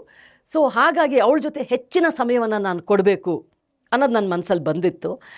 ಅವಳ ಅಣ್ಣನಿಗೆ ತುಂಬ ಹತ್ತಿರದಲ್ಲಿದ್ಲು, ಪಾಪ ಅವನು ಕಾಲೇಜ್ಗೆ ಹೊಟ್ಟೋಗ್ಬಿಟ್ಟಿದ್ದ 3 ವರ್ಷದ ಹಿಂದೆ. ಸೊ ಹಾಗಾಗಿ ಅವಳಿಗೆ ಒಂಟಿತನ ಅನ್ನಿಸ್ಬಾರ್ದು ಅಂತ ಕಾರಣಕ್ಕೋಸ್ಕರ ನಾನು ಟೆಲಿವಿಷನ್ ಧಾರಾವಾಹಿಗಳನ್ನ ಸ್ವಲ್ಪ ನಿಲ್ಲಿಸ್ಬಿಟ್ಟಿದ್ದೆ. ಈಗ ಮತ್ತೆ ಯಜಮಾನದ ಮೂಲಕ ಬಂದೆ. ಯಾಕಂತಂದರೆ ಆ ಸಮಯದಲ್ಲಿ ನನಗೊಂದು 7-8 ಧಾರಾವಾಹಿಗಳಿಗೆ ಕರೆ ಬಂತು. ಎಲ್ಲದನ್ನು ನೋಡಬೇಕಲ್ಲ, ಒಂದೆರಡು ನಾನು ಅಮೆರಿಕದಲ್ಲಿದ್ದಾಗ ಬಂತು, ಹಾಗಾಗಿ ತೊಗೊಳಕ್ಕಾಗಲಿಲ್ಲ. ಇನ್ನು ಕೆಲವು ಪಾತ್ರಗಳು ಇಷ್ಟ ಆಗಬೇಕು ನಿಮಗೆ. ಇದರಲ್ಲಿ ಏನಕ್ಕೆ ಇಷ್ಟ ಆಯಿತು ಅಂತಂದರೆ, ಇಲ್ಲಿ ತಾಯಿ ಮಗಳ ಒಂದು ಸೆಂಟಿಮೆಂಟು ತುಂಬಾ ಚೆನ್ನಾಗಿ ಜೋಡಿಸಿದ್ದಾರೆ. ಹಾಗಾಗಿ ಅದು ನನಗೆ ತುಂಬ ಮನಸ್ಸಿಗೆ ಹತ್ತಿರ ಅನ್ನಿಸ್ತು. ಆಮೇಲೆ ನಿಮ್ಮ ಮೇಲೆ ಹೋಗುತ್ತೆ, ಅದು ಒಂದು ಟ್ರ್ಯಾಕ್ ಏನಿದೆ ಅದು ತಾಯಿ ಮೇಲೇ ಹೋಗುತ್ತೆ. ಹಾಗಾಗಿ ಆ ಪಾತ್ರನ ತೊಗೊಂಡೆ, ತುಂಬ ತೃಪ್ತಿ ಕೊಡ್ತಾ ಇದೆ ನನಗೆ ಅದರಲ್ಲಿ ಇವಾಗ ಅಭಿನಯಿಸ್ತಾ ಇರೋದು. ನೀವು ಫುಲ್ ಫ್ಲೆಡ್ಜ್ ಆಗಿ ಒಂದು ಸೀರಿಯಲ್ಗೆ ವರ್ಕ್ ಮಾಡೋವಾಗ ಕೆಲವೊಂದು ಗೊತ್ತಾಗುತ್ತೆ. ಅಂದರೆ ಈ ಸೀರಿಯಲ್ ಇಂಡಸ್ಟ್ರಿಯಲ್ಲಿ ಕೆಲಸ ಮಾಡೋ ಆರ್ಟಿಸ್ಟ್ಗಳ ಬಗ್ಗೆ ಮಾತಾಡ್ತಾ ಇದ್ದೀನಿ, ಟೈಮ್ ಬಗ್ಗೆ ಮಾತಾಡ್ತಾ ಇದ್ವಿ. ಮಧ್ಯಾಹ್ನ ನಿಮ್ಮ ಸೀನ್ಸ್ಗಳು ಶುರುವಾಗುತ್ತೆ ಅಂದ್ಕೊಳ್ಳಿ, ನಿಮ್ಮನ್ನು ಬೆಳಗ್ಗೆ ಕರೆದಿರ್ತಾರೆ, ನೀವು ಬೆಳಗ್ಗೆ ಹೋಗಿರ್ತೀರಾ, ನಿಮ್ಮ ಸೀನ್ ಬರೋವರೆಗೂ ಒಂದು ಟೈಮ್ ಇರುತ್ತೆ. ಆ ಟೈಮನ್ನು ಹೇಗೆ ಸಸ್ಟೈನ್ ಮಾಡ್ತೀರಾ ನೀವು, ಹೇಗೆ ಕಳೀತೀರಾ? ನಾನು ಸೋಷಲ್ ಮೀಡಿಯಾದಲ್ಲಿ ಸಾಕಷ್ಟು ವಿವರವಾಗಿ ಬರೆಯೋದನ್ನು ಅಭ್ಯಾಸ ಮಾಡ್ಕೊಂಡಿದ್ದೀನಿ. ಯಾವುದೇ ಒಂದು ವಿಚಾರ ಆದರೂ ಈಗ ಸುಮ್ಮನೆ ಒಂದು ಫೋಟೋ ಹಾಕ್ಬಿಡೋದು, ಸುಮ್ಮನೆ ಒಂದು ವಿಡಿಯೋ ಹಾಕ್ಬಿಡೋದು ನಾನು ಮಾಡಲ್ಲ. ಸೊ ಅದ್ರ ಬಗ್ಗೆ ಚಿಂತನೆ ಮಾಡ್ತಾ ನೀವು ಬರಿಬೇಕು ಅಂತಂದರೆ ನಿಮಗೆ ಸಮಯ ಬೇಕಾಗತ್ತೆ, ಯಾವುದನ್ನೇ ಆದ್ರೂ. ಸೊ ಹಾಗಾಗಿ ಆ ಕಂಟೆಂಟ್ಗಳನ್ನ ಬರೆಯೋದಕ್ಕೆ, ಆಮೇಲೆ ಸೋಷಲ್ ಮೀಡಿಯಾದಲ್ಲಿ ಪೋಸ್ಟ್ ಮಾಡೋದಕ್ಕೆ ಈ ಸಮಯಗಳನ್ನ ನಾನು ಅದಕ್ಕೆ ಬಳಸ್ಕೊಳ್ತೀನಿ. ಈಗ ಸೀನ್ ಪೇಪರ್ ಓದಿ ನಾವು ಅದಕ್ಕೆ ತಯಾರಾಗೋದಕ್ಕೆ ಒಂದು ಅರ್ಧ ಗಂಟೆ ಸಾಕು. ಒಂದೊಂದು ಸಲ 2, 3, 4 ಗಂಟೆಗಳು ಕೂಡ ನೀವು ಹೇಳಿದ ಹಾಗೆ ಕಾಯಬೇಕಾದಂಥ ಪರಿಸ್ಥಿತಿ ಒದಗಿ ಬರುತ್ತೆ. ಅಂಥ ಸಮಯದಲ್ಲಿ ಸಮಯನ ಈ ರೀತಿಯಾಗಿ ಬಳಸ್ಕೊಳ್ತೀನಿ. ಆಮೇಲೆ ಅಲ್ಲೂ ಕೂಡ ನಮ್ಮ ಪ್ರೊಡಕ್ಷನ್ ಅವ್ರು ಏನಾದರೂ ಅಡುಗೆ ಮಾಡ್ತಾಯಿದ್ರೆ ಅವ್ರ ಜೊತೆ ಹೋಗಿ ಸೇರ್ಕೋತೀನಿ. ಆಮೇಲೆ ಬೇರೆ ಆರ್ಟಿಸ್ಟ್ಗಳ ಜೊತೆ, ಇವಾಗ ನೋಡಿ ರಮೇಶ್ ಭಟ್ ಸರ್ ಇದ್ದಾರೆ ಯಜಮಾನದಲ್ಲಿ, ಅಂಥ ಹಿರಿಯರ ಜೊತೆ ಮಾತನಾಡುವಾಗ ನಮ್ಮ ಜ್ಞಾನನೂ ವೃದ್ಧಿ ಆಗುತ್ತೆ. ಎಷ್ಟೋ ವಿಚಾರ ಅವ್ರಿಗೆ ಗೊತ್ತಿರೋದು ನಮಗೆ ಗೊತ್ತಿರಲ್ಲ. ಹಾಗಾಗಿ ಅವ್ರ ಜೊತೆ ಕೂತ್ಕೊಂಡು ಮಾತನಾಡೋವಂಥದ್ದು, ಅವರು ಫ್ರೀ ಆಗಿದ್ದರೆ. ಸೊ ಈ ರೀತಿಯಾದಂಥ ಕೆಲಸಗಳನ್ನ, ಆಮೇಲೆ ರೈಟರ್ ಏನಾದರೂ ಸೆಟ್ಟಿಗೆ ಬಂದಿದ್ದರೆ ಅವ್ರಗಳ ಜೊತೆ ಮಾತನಾಡೋದು, ಈ ರೀತಿಯ ಹಾಗೆ ನನಗೆ ಇವ್ರ ಜೊತೆ ಮಾತಾಡ್ತೀನಿ, ಅವ್ರ ಜೊತೆ ಮಾತಾಡ್ತೀನಿ ಅಂತ ಏನೂ ಇಲ್ಲ. ಪಾಪ ನಮ್ಮ ಲೈಟ್ ಬಾಯ್ಸು ಕೂಡ ಫ್ರೀಯಾಗಿ ಕೂತಿದ್ರೆ ಅವ್ರ ಜೊತೆನೂ ಹೋಗಿ ನಾನು ಕಾನ್ವರ್ಸೇಷನ್ ಶುರು ಮಾಡಿರ್ತೀನಿ. ಅವ್ರು ಯಾಕೆ ಈ ಫೀಲ್ಡಿಗೆ ಬಂದರು, ಹೇಗಿದೆ, ಏನು, ಎತ್ತ, ಇದೆಲ್ಲ ಸ್ವಲ್ಪ ಅಭ್ಯಾಸ ನನಗೆ ಜಾಸ್ತಿ. ಹಾಗಾಗಿ ಸಮಯ ಹೋಗೋದಕ್ಕೇನೂ ತೊಂದರೆ ಆಗೋದಿಲ್ಲ. ಮುಂಚಿನ ದಿನಗಳಲ್ಲಿ 13 ದಿನದ ಎಪಿಸೋಡ್ ಬರ್ತಾ ಇತ್ತು. ಈಗ number of serials, content creations ತುಂಬ ಜಾಸ್ತಿ ಆಗಿದೆ. ಒಂದೊಂದ್ಸಲ ಓವರ್ಫ್ಲೋ ಕೂಡ ಆಗುತ್ತೆ. ಈ ಎರಡು ಡಿಫ್ರೆನ್ಸಸ್ನ ಒಬ್ಬ ಕಲಾವಿದೆಯಾಗಿ ಹೇಗೆ ನೋಡ್ತೀರಾ ನೀವು? ನನಗನ್ಸುತ್ತೆ ಜನರಿಗೆ ಏನು ಬೇಕೋ ಅದೇ ರೀತಿಯಾಗಿ ಆಲೋಚನೆ ಮಾಡ್ತಾರೇನೋ ಕಂಟೆಂಟ್ ಕ್ರಿಯೇಟರ್ಸ್ ಅಂತ ನನಗನ್ಸುತ್ತೆ. ಈಗ ಯಾವುದೇ ವಿಚಾರಕ್ಕೂ ಈಗ TRP ತಾನೇ ಮೇನ್ ಆಗಿರೋದು. ಈಗ ನೀವು ಏನೋ ಒಂದು ಮಾಡಿರ್ತೀರಾ, TRP ಚೆನ್ನಾಗಿ ಬರ್ತಾ ಇದೆ ಅಂದರೆ ನಾವು ಅದನ್ನೇ ಹಿಡ್ಕೊಳ್ತೀವಿ. ಅಂದರೆ ಜನರಿಗೆ ಬೇಕಾಗಿರೋದನ್ನೇ ನಾವು ಕೊಡ್ತಾ ಇದ್ದೀವಿ ಅನ್ನೋ ಅರ್ಥದಲ್ಲಿ. ಸೊ ಹಾಗಾಗಿ ಸಮಯಕ್ಕೆ ತಕ್ಕನಾಗಿ ಬದಲಾಗ್ತಾ ಇದೆಯೇನೋ ಅಂತ ನಾನು ಅಂದ್ಕೋತೀನಿ. ನೀವು ನೋಡ್ದ ಇದ್ದಂತಹ ಸೀರಿಯಲ್ ನೆನಪುಗಳು ಶೇರ್ ಮಾಡ್ಬೋದಾ? ದುರಾದೃಷ್ಟವಶಾತ್ ಏನಾಯಿತು ಅಂತಂದರೆ ಆ ಎಲ್ಲ ಧಾರಾವಾಹಿಗಳು ಸಾಮಾನ್ಯವಾಗಿ ನಾನು ಅಮೆರಿಕಾದಲ್ಲಿದ್ದಾಗ ಅವಾಗ ಸ್ವಲ್ಪ ಬ್ರೇಕ್ ಬಂದಿದೆ. ಆದರೆ ನನ್ನ ಚಿಕ್ಕ ವಯಸ್ಸಿನಲ್ಲಿ ನನ್ನ ಮನಸ್ಸನ್ನು ತಟ್ಟದಂತಹ ಕೆಲವು ಸೀರಿಯಲ್ಗಳು, ಅಂದರೆ ನನ್ನ ವ್ಯಕ್ತಿತ್ವನೇ ಬದಲಾಯಿಸಿದಂಥದ್ದು, ನನ್ನ ಜೀವನ ಶೈಲಿಯನ್ನೇ ಬದಲಾಯಿಸಿದಂಥದ್ದು ಪರಮವೀರ ಚಕ್ರ ಅಂತ ಒಂದು ಬರೋದು. ಇದು ಒಂದು 1991, 92 ಆ ಸಮಯದಲ್ಲಿ. ಅಬ್ಬಾ, ಅಲ್ಲಿ ನಮ್ಮ ಸೈನಿಕರು ಪರಮವೀರ ಚಕ್ರ ಅಂತ ನಮ್ಮ ಸೈನಿಕರಿಗೆ ಕೊಡೋದಲ್ವಾ, ಹುತಾತ್ಮರಾದಂತಹ ಸೈನಿಕರಿಗೆ ಕೊಡುವಂತಹ ಅತಿ ದೊಡ್ಡ ಒಂದು ಮೆಡಲ್.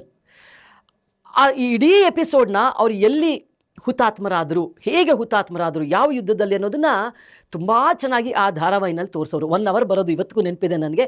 9 ಗಂಟೆಯಿಂದ ಬೆಳಿಗ್ಗೆ 10 ಗಂಟೆವರೆಗೂ ಪರಮವೀರ ಚಕ್ರ ಅಂತ. ನನ್ನ ಜೀವನನೇ ಬದಲಾಯಿಸಿದಂತಹ ಒಂದು ಧಾರಾವಾಹಿ ಅದು.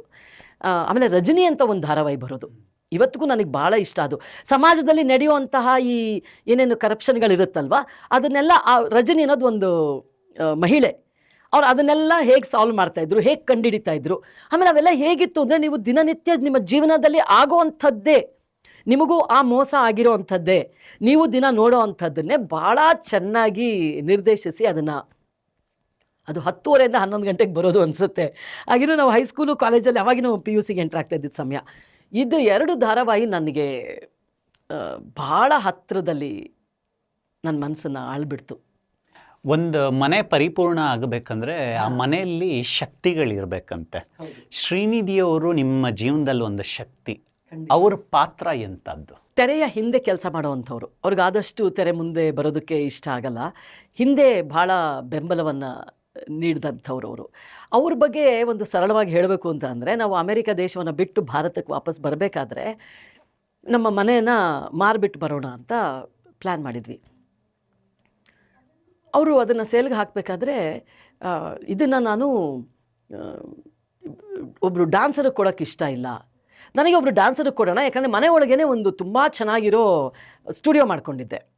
ವುಡನ್ ಫ್ಲೋರ್ ಹಾಕಿಸಿ, ಭರತನಾಟ್ಯಕ್ಕೆ ಯಾವ ರೀತಿ ಬೇಕು, ಶಾಸ್ತ್ರೀಯ ನೃತ್ಯಕ್ಕೆ ಆ ರೀತಿಯಾಗಿ ಕನ್ನಡಿಗಳನ್ನೆಲ್ಲ ಹಾಕಿಸಿ ತುಂಬ ಚೆನ್ನಾಗಿ. ಹಾಗಾಗಿ ಇದು ಇನ್ನೊಬ್ಬರು ಡ್ಯಾನ್ಸರಿಗೆ ಕೊಟ್ಟರೆ ಚೆನ್ನಾಗಿ ಅನುಕೂಲ ಆಗುತ್ತಲ್ವಾ ಅಂತ. ಅವರು, ನೀನು ನರ್ತಿಸಿದಂತಹ ಜಾಗ ಇದು, ನೀನು ಬೇರೆ ಮಕ್ಕಳಿಗೆ ಪಾಠ ಹೇಳಿಕೊಟ್ಟಂತಹ ಜಾಗ ಇದು, ಇದು ನಿನ್ನಲ್ಲೇ ಅಲ್ಲೇ ಇರಬೇಕು, ಬೇರೆ ಇನ್ಯಾರೂ ಇದನ್ನು ಉಪಯೋಗಿಸಬಾರ್ದು.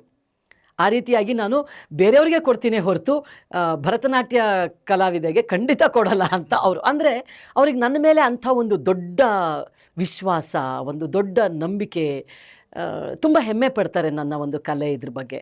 ಅಷ್ಟು ಹೇಳಿದ್ರೆ ಸಾಕು ಅಂತ ಅಂದ್ಕೋತೀನಿ. ಆಮೇಲೆ ಅವರು ಇವಳು ಏನೋ ಒಂದು ಸಾಧನೆ, ಏನೋ ಒಂದು ತಗೊಂಡ್ಲು ಅಂತ ಅಂದರೆ ಯೋಚನೆ ಮಾಡೇ ತಗೊಂಡಿರ್ತಾಳೆ, ಯೋಚನೆ ಮಾಡೇ ಮಾಡಿರ್ತಾಳೆ. ಆ ಒಂದು ಕ್ಷೇತ್ರದಲ್ಲಿ ಶ್ರದ್ಧೆಯಿಂದ ಕೆಲಸ ಮಾಡ್ತಾಳೆ ಅನ್ನೋ ತುಂಬ ನಂಬಿಕೆ ನನ್ನ ಮೇಲೆ, ನನಗಿಂತ ಇರೋದಕ್ಕಿಂತ ಅವ್ರಿಗೆ ನನ್ನ ಮೇಲೆ ನಂಬಿಕೆ ಇದೆ. ಸೊ ಆ ರೀತಿಯಾಗಿ ಅವರೆಲ್ಲದಕ್ಕೂ ಬೆಂಬಲವನ್ನು ನೀಡ್ತಾರೆ, ಮಕ್ಳಿಗೂ ಅಷ್ಟೇ, ನನಗೂ ಅಷ್ಟೇ. ನೀವು ಸಿನಿಮಾ ಸೀರಿಯಲ್ ಕಲಾವಿದರಾಗಿರ್ಬೋದು, ಆದರೆ ನೀವು ಪ್ರದರ್ಶನ ಕಲೆಗಳನ್ನು ಪ್ರೀತಿಸೋರು. ನಾವು ಇತ್ತೀಚಿನ ದಿನಗಳಲ್ಲಿ ನೋಡ್ತಾ ಇದ್ದೀವಿ, ನಾವು ಮೂಲ ಕಲೆಗಳಿಂದ ದೂರ ಹೋಗ್ತಾ ಇದ್ದೀವ ಅನ್ನೋಂಥ ಒಂದು ಆತಂಕ ಇದೆ. ಭರತನಾಟ್ಯ ಆಗಿರ್ಬೋದು, ಹವ್ಯಾಸಿ ರಂಗಭೂಮಿ ಆಗಿರ್ಬೋದು, ಇದನ್ನೆಲ್ಲ ಯಾಕೆ ಪ್ರೇಕ್ಷಕರು ತೆಗೆದುಕೊಳ್ತಾ ಇಲ್ಲ ಹತ್ತಿರವಾಗಿ? ಹಾಂ, ಪ್ರೇಕ್ಷಕರು ಒಂದು, ಪೋಷಕರು ಕೂಡ ಮಾಡ್ತಾ ಇರೋವಂತಹ ತಪ್ಪು. ಇವತ್ತಿನ ದಿನ ಏನಾಗಿದೆ ಅಂದರೆ ಎಲ್ಲ ಈ ಇನ್ಸ್ಟೆಂಟ್ ದೋಸೆ ಮಿಕ್ಸ್ ಅಂತ ಬರುತ್ತೆ ಗೊತ್ತಾ, ಆ ರೀತಿಯಾಗಿ ಎಲ್ಲ ಇನ್ಸ್ಟೆಂಟ್ ಆಗಬೇಕು. ಅದನ್ನು ನೆನೆ ಹಾಕಿ ರುಬ್ಬಿ ಅದನ್ನು ದೋಸೆ ಮಾಡ್ಕೊಂಡು ತಿನ್ನೋ ಮಜಾನೇ ಬೇರೆ ಇರುತ್ತೆ. ಆದರೆ ಇವತ್ತಿನ ದಿನ ಅದಕ್ಕೆ ಯಾರಿಗೂ ಸಮಯ ಇಲ್ಲ, ಎಲ್ಲವುದು ಫಾಸ್ಟಾಗಿ ನಡೀತಾ ಇದೆಯಲ್ಲ, ಸೊ ಇದು ಫಾಸ್ಟಾಗಿ ನಡೀಲಿ ಅಂತ. ಈಗ ನಾವು ಪಾಠ ಮಾಡಬೇಕಾದ್ರೂ, ಭರತನಾಟ್ಯ ಹೇಳ್ಕೊಡ್ಬೇಕಾದ್ರೆ 2 ತಿಂಗಳು ಕಲ್ತಂಥ ಮಗುನ ಪೋಷಕರು ಬಂದು ಕೇಳ್ತಾರೆ, ಇವ್ರು ಯಾವಾಗ ಪರ್ಫಾರ್ಮ್ ಮಾಡ್ಬೋದು, ಯಾವಾಗ ರಿಯಾಲಿಟಿ ಶೋಗಳಿಗೆ ಹೋಗಬಹುದು. ಯಾಕೆ ಅಂತಂದರೆ ಅಲ್ಲಿ ಅವ್ರ ಪ್ರಕಾರ ವಿಸಿಬಿಲಿಟಿ ಜಾಸ್ತಿ ಇದೆ, ಬೇಗ ರಿಸಲ್ಟ್ ಬೇಕಾ, ಬೇಗ ರಿಸಲ್ಟ್ ಬೇಕು. ಇದೆಲ್ಲ ಈಗ ಭರತನಾಟ್ಯ ಆಗ್ಬೋದು ಅಥವಾ ಹವ್ಯಾಸಿ ಕಲೆ, ಏನು ಈಗ ನಮ್ಮ ರಂಗ ವೇದಿಕೆಗಳಾಗ್ಬೋದು, ದಶಕಗಳ ಒಂದು ಸಾಧನೆ ಅಂತ ಹೇಳಬೇಕು, ದಶಕಗಳ ತಪಸ್ಸು ಅಂತ ಹೇಳಬೇಕು. ಅಷ್ಟೊಂದು ತಾಳ್ಮೆ ಇವಾಗ ಯಾರಿಗಿದೆ? ಇವಾಗ ಸತ್ಯ ಒಪ್ಕೊಳ್ಬೇಕು ಅಂತಂದರೆ ನನ್ನ ಬಗ್ಗೆನೇ ನಾನು ಹೇಳ್ತೀನಿ. ನನಗೆ ಎಂಥ ಒಂದು ಸೋಮಾರಿತನ ಬಂದಿದೆ ಅಂತ ಅಂದರೆ, ನಾನು ನಟನೆ ಮಾಡೋದಕ್ಕೆ ಶುರು ಮಾಡಿದ್ಮೇಲೆ ಭರತನಾಟ್ಯದಲ್ಲಿ ಒಂದು ಕಾರ್ಯಕ್ರಮ ಕೊಡಬೇಕು ಅಂತಂದರೆ ನೀವು ತಿಂಗಳಾನುಗಟ್ಟಲೆ ಶ್ರಮ ಪಡಬೇಕು. ಅದನ್ನು ಪ್ರಾಕ್ಟೀಸ್ ಮಾಡೋದಾಗಲಿ, ಸಂಗೀತದ ಜೊತೆ ಪ್ರಾಕ್ಟೀಸ್ ಮಾಡೋದು, ನಿಮ್ಮ ಸ್ಟ್ಯಾಮಿನಾವನ್ನು ಬಿಲ್ಡಪ್ ಮಾಡೋದು. ಯಾಕಂದರೆ 1.5-2 ಗಂಟೆ ನೀವು ವೇದಿಕೆ ಮೇಲೆ ಪ್ರದರ್ಶನ ಕೊಡ್ತೀನಿ ಅಂದರೆ ಸುಲಭದ ಮಾತಲ್ಲ ಅದು. ಅಷ್ಟು ಬೆಳೆಸ್ಕೊಳ್ಳೋಕ್ಕೆ ನೀವು ತಿಂಗಳಾನುಗಟ್ಟಲೆ ಶ್ರಮ ವಹಿಸಬೇಕು. ನನಗೇನೆ ಏನಾಗಿದೆ ಅಂತಂದರೆ ಈಸಿ ರೆಕಗ್ನಿಷನ್. ನಾನು ಭರತನಾಟ್ಯ ಕಲಾವಿದೆ ಅಂತ ನಟಿ ಆದಮೇಲೆ ಜನರಿಗೆ ಗೊತ್ತಾಗಿದ್ದು. ಇಲ್ಲ ಅಂತಂದ್ರೆ ಏನೊಂದು 100-200 ಜನರಿಗೆ ಗೊತ್ತಿರುತ್ತೆ ನಾನು ಭರತನಾಟ್ಯ ಕಲಾವಿದೆ ಅಂತ. ಇಲ್ಲಿ ಒಂದು ಹೆಸರು ಮಾಡಿದ ಮೇಲೆ, ಓ ನೀವು ಭರತನಾಟ್ಯನೂ ಕಲಿತಿದ್ರಂತೆ. ಆ್ಯಕ್ಚುಲಿ ನೋಡೋಕೋದ್ರೆ ನನ್ನ ಜೀವನನೇ ಭರತನಾಟ್ಯ. ಆ ರೀತಿಯಾಗಿ ಸೊ ಎಲ್ಲರೂ ನಿಮ್ಮನ್ನು ಯಾವ ರೀತಿಯಾಗಿ ರೆಕಗ್ನೈಸ್ ಮಾಡ್ತಾರೆ ಅಂದರೆ, ಯಾವುದು ಸುಲಭವಾಗಿ ನಿಮಗೆ ವಿಸಿಬಿಲಿಟಿ ಇದೆ, ಯಾವುದು ಇದಾಗಿದೆ. ಸೊ ಹಾಗಾಗಿ ಆ ಒಂದು ಸೋಮಾರಿತನ ನನಗೇನೆ ಶುರುವಾಗ್ಬಿಟ್ಟಿದೆ. ನನ್ನ ಭರತನಾಟ್ಯ ಅನ್ನೋದು ಸ್ವಲ್ಪ ಹಿಂದ್ಗಡೆ ಹೋಗಿದೆ. ಇವತ್ತು ಕೂಡ ನನ್ನ ವೆಲ್ ವಿಷರ್ಸ್ ಏನು ಇರ್ತಾರೆ ಅವ್ರು ಹೇಳ್ತಾನೆ ಇರ್ತಾರೆ, ಆ್ಯಕ್ಟಿಂಗಲ್ಲಿ ಸಾಕಷ್ಟು ಮಾಡಿದ್ಯಾ, ಇರಲಿ ಸಾಕು, ನೀನು ಭರತನಾಟ್ಯದಲ್ಲೇ ಮುಂದುವರಿ, ಭರತನಾಟ್ಯ ನಿನ್ನ ಜೀವಾಳ, ಅದನ್ನಲ್ಲೇ ನಡೆಸು ಅಂಥೇಳಿ. ಸೊ ಹಾಗಾಗಿ ಇವತ್ತಿನ ದಿನ ಜನರಿಗೂ ಏನಾಗಿದೆ ಅಂದರೆ, ನಮ್ಮ ಮಗು ಬೇಗ ಕಾಣಿಸ್ಕೊಂಡ್ಬಿಡ್ಬೇಕು, ನಮ್ಮ ಮಗು ಬೇಗ ವೇದಿಕೆ ಮೇಲೆ ಬರಬೇಕು, ಅಥವಾ ರಿಯಾಲಿಟಿ ಶೋಗಳಿಗೆ ಬರಬೇಕು, ಅಥವಾ ಸಿನಿಮಾಗಳಲ್ಲಿ ಕಾಣಿಸ್ಕೊಳ್ಬೇಕು, ಯಾವುದೇ ಬೇಗ ಯಾವುದಾಗತ್ತೆ ಅದರಲ್ಲಿ ಕಾಣಿಸ್ಕೊಳ್ಬೇಕು ಅನ್ನೋ ಒಂದು ಆಸಕ್ತಿಯಿಂದಾಗಿ ಇವೆಲ್ಲವುದು ಸ್ವಲ್ಪ ಪಾಪ ಮಾಡೋರು ಮಾಡ್ತಾನೇ ಇದ್ದಾರೆ. ಈಗ ಎಷ್ಟು ನೃತ್ಯ ಗುರುಗಳು ನಾನು ಸಂಪರ್ಕದಲ್ಲಿದ್ದೀನಿ, ಅವರ ಸಂದರ್ಶನಗಳು ಮಾಡಿದ್ದೀನಿ, ಅವರ ಕಾರ್ಯಕ್ರಮಗಳಿಗೆ ಕರೀತಾನೇ ಇರ್ತಾರೆ. ನನಗದು ಬಹಳ ಸಂತೋಷ ಆಗುತ್ತೆ. ಅವರ ರಂಗಪ್ರವೇಶಕ್ಕೆ ನನ್ನ ಮುಖ್ಯ ಅತಿಥಿಯಾಗಿ ಕರೀತಾರೆ. ಸೊ ಆ ಒಂದು ನಂಬಿಕೆ ಇರೋದಕ್ಕೇ ಅವರು ನನ್ನನ್ನು ಕರೀತಾ ಇರ್ತಾರೆ. ಸೊ ಆವಾಗಲೇ ನನಗನ್ಸೋದು, ಇದು ಎಂಥ ಒಂದು ನಮ್ಮ ಶಾಸ್ತ್ರೀಯ ಕಲೆ ನೀವು ಹೇಳಿದ ಹಾಗೆ ಸ್ವಲ್ಪ ಹಿಂದೆ ಉಳ್ಕೊಳ್ತಾ ಇದೆ ಅನ್ನೋ ಭಾವನೆ ಖಂಡಿತವಾಗಿಯೂ ನನಗಿದೆ. ನೋಡಿ, ಈಗ ಪಾಶ್ಚಿಮಾತ್ಯ ದೇಶಗಳಲ್ಲಿ ಅದನ್ನೆಷ್ಟು ಆರಾಧಿಸ್ತಾರೆ, ತುಂಬಾ ಬೆಲೆ ಇದೆ ಅದಕ್ಕೆ. ಸೊ ಇಲ್ಲ, ನೀವು ಹೇಳಿದಾಗೆ ಆ ಒಂದು ಗ್ಯಾಪ್ ಬರ್ತಾ ಇರೋದು ನಿಜ. ಆಮೇಲೆ ಇನ್ನೊಂದು ಮುಖ್ಯ ಕಾರಣ ಅಂತಂದರೆ ಅಕಾಡೆಮಿಕ್ಸ್. ಶಾಲಾ ಕಾಲೇಜ್ಗಳಲ್ಲಿ ಮುಂಚಿನ ಥರ ಇಲ್ಲ. ಈಗ ನಮ್ಮ ಟೀಚರ್ ನಾನು ಈ ಥರ ಒಂದು ಕಾಂಪಿಟೇಷನ್ ಹೋಗ್ತಾ ಇದ್ದೀನಿ, 15 ದಿನ ಬರೋಕ್ಕಾಗಲ್ಲ ಅಂದರೆ ಅಟೆಂಡೆನ್ಸ್ ಕೊಡ್ತೀನಿ, ಹೋಗು ಕಂದ ಅನ್ನೋರು.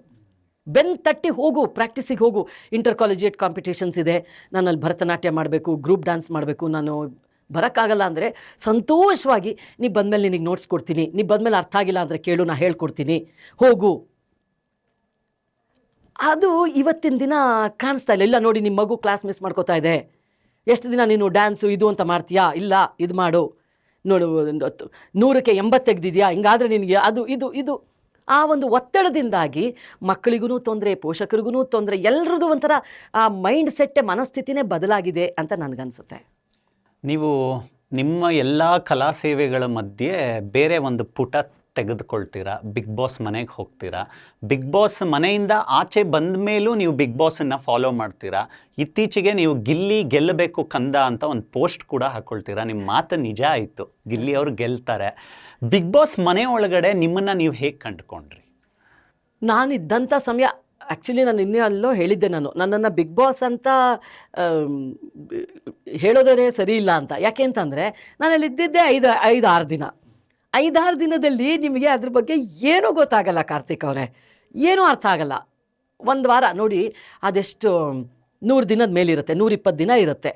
ಅಷ್ಟು ದಿನಗಳಲ್ಲಿ ನೀವು 5 ದಿನ ಇದ್ದರೆ ಅದು ಒಂದು ಸಾಸಿವೆ ಕಾಳಿಗೆ ಸಮ. ಹಾಗಾಗಿ ನನಗಿನ್ನೂ ಏನೂ ಅರ್ಥ ಆಗಿರಲಿಲ್ಲ, ಇನ್ನೂ ಒಬ್ರನ್ನೊಬ್ರು ಅರ್ಥ ಮಾಡ್ಕೊಳ್ಳೋಕ್ಕೂ ಸಮಯ ಆಗಿರಲಿಲ್ಲ, ಏನೂ ಆಗಿರಲಿಲ್ಲ. ಸೊ ಹಾಗಾಗಿ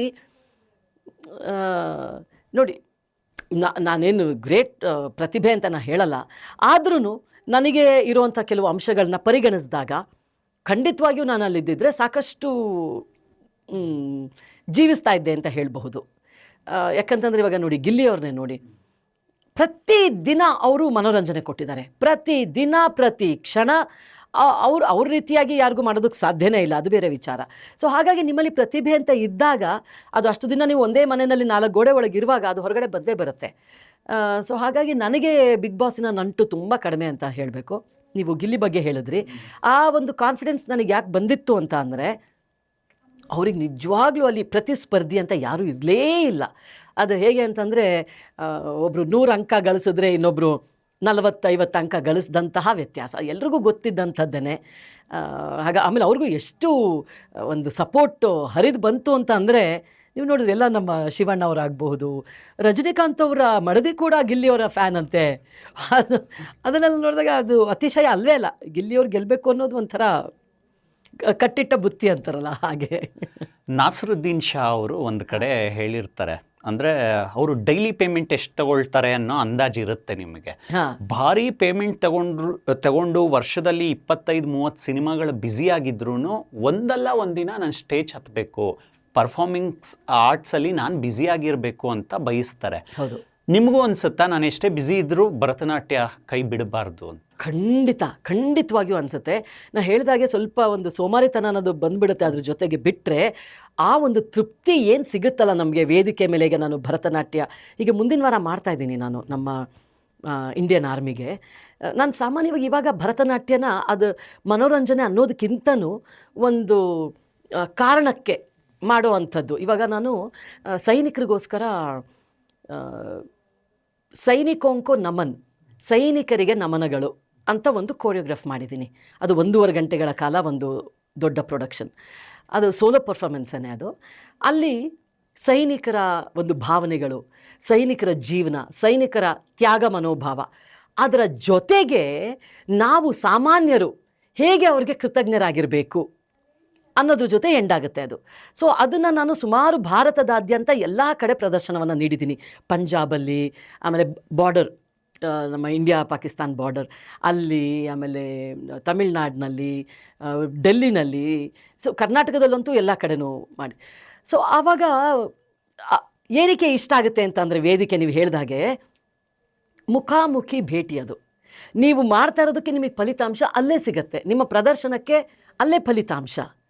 ಅದು ನಮಗೆ ಬೇರೆ ಕಡೆ ಮಾಡಿದಾಗ ಸ್ವಲ್ಪ ಆರ್ಟಿಫಿಷಿಯಲ್ ಅನ್ಸುತ್ತೆ. ಯಾಕೆ ಈಗ ಸರಿ ಬರಲಿಲ್ವಾ, ಸೆಕೆಂಡ್ ಟೇಕ್ ತೊಗೋಬೋದು ನಾನು, ಸರ್ ಇದು ಯಾಕೋ ಸರಿ ಮಾಡಿಲ್ಲ ಇನ್ನೊಂದು ಮಾಡೋಣ ಅಂತ, ಅಥವಾ ನಿರ್ದೇಶಕರು ಹೇಳ್ತಾರೆ ಇಲ್ಲ ಇನ್ನೊಂದು. ವೇದಿಕೆ ಮೇಲೆ ನಮಗೆ ಆ ಅವಕಾಶ ಇಲ್ಲ. ನೀವೇನು ಮೊದಲಿಗೆ ಮಾಡ್ತೀರೋ ಅಷ್ಟೇ, ಅಲ್ಲಿ ಮತ್ತೆ ರೀಟೇಕ್ಸು ಇಲ್ಲ, ಮತ್ತು ಇನ್ನೊಂದೂ ಇಲ್ಲ. ಆಮೇಲೆ ಪ್ರೇಕ್ಷಕರ ಏನು ಒಂದು ರಸೋತ್ಪತ್ತಿ, ನಿಮ್ಮ ನೃತ್ಯವನ್ನು ನೋಡಿ ಅವ್ರಿಗೊಂದು ಏನು ಭಾವನೆ ಬರುತ್ತೋ ಅದನ್ನು ನೋಡಿ ಅನುಭವಿಸೋ ಅಂಥದ್ದು ನಿಮ್ಗೆ ಅಲ್ಲೇ ಸಿಗತ್ತೆ. ಸೊ ಹಾಗಾಗಿ ಆ ಒಂದು ಭಾವನೆನೇ ಬೇರೆ. ಯಾರೇ ಕಲಾವಿದರು ವೇದಿಕೆಯಿಂದ ಆಮೇಲೆ ಇದಕ್ಕೆ ಬಂದಿದ್ದರೆ ಖಂಡಿತವಾಗಿಯೂ ಅಲ್ಲಿ ಹೋಗೋದಕ್ಕೆ ಬಯಸ್ತಾರೆ. ಇದ್ರ ಮಧ್ಯೆ ನಿಮ್ಮದು ಒಂದು ಇಂಡೈರೆಕ್ಟ್ ಮೆಸೇಜು ಕೊಟ್ಟಿರ್ತೀರ, ನಾವು ನಿಂತ ನೀರಾಗಬಾರ್ದು, ಹರಿಯೋ ನೀರಾಗಬೇಕು ಅಂತ. ಯೂಟ್ಯೂಬ್ ಶುರು ಮಾಡ್ತೀರಾ ನೀವು. ಆ ಯೂಟ್ಯೂಬ್ ಚೆಕ್ ಮಾಡಿದ್ರೆ ನೀವು ಯಾರ್ಯಾರನ್ನ ಇಂಟರ್ವ್ಯೂ ಮಾಡಿದ್ದೀರಾ ಕಾಣಿಸುತ್ತೆ. ಬಹಳ ವಿಶೇಷವಾದಂಥ ವ್ಯಕ್ತಿತ್ವಗಳನ್ನು ಮಾತಾಡಿಸ್ತಾ ಹೋಗ್ತೀರಾ, ಅದನ್ನೂ ಹೇಳ್ತೀರಾ ನೀವು, ನಾನು ಇವ್ರನ್ನ ಏನಕ್ಕೆ ಮಾತಾಡಿಸ್ದೆ ಅಂತ. ಅದೆಷ್ಟು ಖುಷಿ ಕೊಡ್ತು ನಿಮಗೆ? ಅದನ್ನು ಶುರು ಮಾಡಿದ ಏನಕ್ಕೆ ಅಂತಂದರೆ, ನಾನು ಇಲ್ಲಿ ಬೆಂಗಳೂರಿನಲ್ಲಿ ನಮ್ಮ ಭಾರತದಲ್ಲಿ ಇರಬೇಕಾದ್ರೆ ಸೀರಿಯಲ್ಗಳು, ಮಕ್ಕಳು, ಅದು ತುಂಬ ಸಿಕ್ಕಾಪಟ್ಟೆ ಬ್ಯುಸಿಯಾಗಿರ್ತೀನಿ. ಪ್ರತಿದಿನ ಏನೋ ಒಂದು ಇರುತ್ತೆ, ಬ್ಯುಸಿಯಾಗಿರ್ತೀನಿ. ಅಮೆರಿಕ ದೇಶಕ್ಕೆ ಹೋದಾಗ ಮಕ್ಕಳನ್ನ ಕಾಲೇಜಿಗೆ ಬಿಡೋದಕ್ಕೆ ಅಲ್ಲಿ 2.5 ತಿಂಗಳು ಅಲ್ಲೇ ಉಳ್ಕೊಂಡಿರ್ತೀನಿ. ಯಾಕಂದರೆ ಮಗಳಿನ್ನೂ ಪಾಪ ಸೆಟ್ಲಾಗಬೇಕು, ಅದು ಹೇಗೆ ಸೆಟ್ಲಾಗುತ್ತೋ ನೋಡೋಣ ಅಂಥೇಳಿ ಅಲ್ಲೇ ಉಳ್ಕೊಂಡಾಗ 1 ತಿಂಗಳು ಅವಳು ಮನೆಯಲ್ಲೇ ಇರ್ತಾಳೆ, ನಾವು ಎಲ್ಲ ಸ್ವಲ್ಪ ಕೋಸ್ಟರಿಕಾ ದೇಶ ಅದು ಇದು ಎಲ್ಲ ಮಜಾ ಮಾಡ್ಕೊಂಡು ಆರಾಮಾಗಿದ್ವಿ. 1 ತಿಂಗಳು ಏನೂ ಗೊತ್ತಾಗಲಿಲ್ಲ. 2ನೇ ತಿಂಗಳು ಬಂತು, ಕರ್ಕೊಂಡು ಹೋದ್ವಿ, ಮಗುನ ಕಾಲೇಜಿಗೆ ಸೇರಿಸಿದ್ವಿ. ಒಂದು 2 ವಾರ ಅವಳು ಸ್ವಲ್ಪ ಯಾವಾಗಲೂ ಅವಳು ನನ್ನ ಜೊತೆನೇ ಇದ್ದಂಥವಳು. ನಮ್ಮಿಬ್ಬರ ಬಾಂಧವ್ಯ ಭಾಳ ತುಂಬ ಏನು ಹೇಳ್ತಾರೆ, ಗಟ್ಟಿಯಾಗಿತ್ತು. ಸೊ ಹಾಗಾಗಿ ಒಂದು 2 ವಾರ ಪಾಪ ಅದು ಬರ್ತೀಯಾ, ಕರ್ಕೊಂಡು ಹೋಗ್ತೀಯಾ, ಮನೆಗೆ ಬರ್ತೀನಿ ಅಂತೆಲ್ಲ ಮಾಡ್ತಾಯಿದ್ಲು. 2-3 ವಾರ ಆದಮೇಲೆ ಅವಳು ಆರಾಮಾಗಿ ಸೆಟ್ಲ್ ಆಗಿಬಿಟ್ಲು. ಯಾಕಂದರೆ ಅವ್ರದ್ದು ಕಾಲೇಜ್ ಬ್ಯುಸಿ ಆಗುತ್ತಲ್ಲ, ಪಾಠಗಳು ಶುರುವಾಗುತ್ತೆ, ಅವಳು ಬ್ಯುಸಿ ಆದಳು. ಆವಾಗ ನನಗೆ ಮನೆಯಲ್ಲಿ, ಅಮೆರಿಕ ದೇಶದಲ್ಲಿ ಹೇಗೆ ಅಂತಂದರೆ ಮನೆಯಲ್ಲಿ ಯಾರೂ ಕುತ್ಕೊಳ್ಳೋದೇ ಇಲ್ಲ ಕಾರ್ತಿಕ್ ಅವರೇ. ಯಾರ ಜೊತೆನಾದರೂ ಕಾಲ್ ಮಾಡಿ ಮಾತಾಡೋಣಪ್ಪ ಅಂತ ಅಂದರೆ ಆಫೀಸಲ್ಲೂ ಇಲ್ಲಿ ಥರ ಆರಾಮಾಗಿ ಫೋನ್ ತೊಗೊಂಡು ಮಾತಾಡೋಲ್ಲ. ಮೀಟಿಂಗಲ್ಲಿದ್ದೀನಿ, ಪಕ್ಕದಲ್ಲಿ ಇನ್ಯಾರೋ ಇದ್ದಾರೆ, ನಮ್ಮ ಬಾಸ್ ಪಕ್ಕದ ಚೇಂಬರಲ್ಲೇ ಇದ್ದಾರೆ, ಮಾತಾಡೋಕ್ಕೂ ಯಾರೂ ಸಿಗಲ್ಲ. ಪಾಪ ಶ್ರೀನಿಧಿಯವ್ರ ಜೊತೆ ಎಷ್ಟು ಅಂತ ಮಾತಾಡ್ತೀರಾ?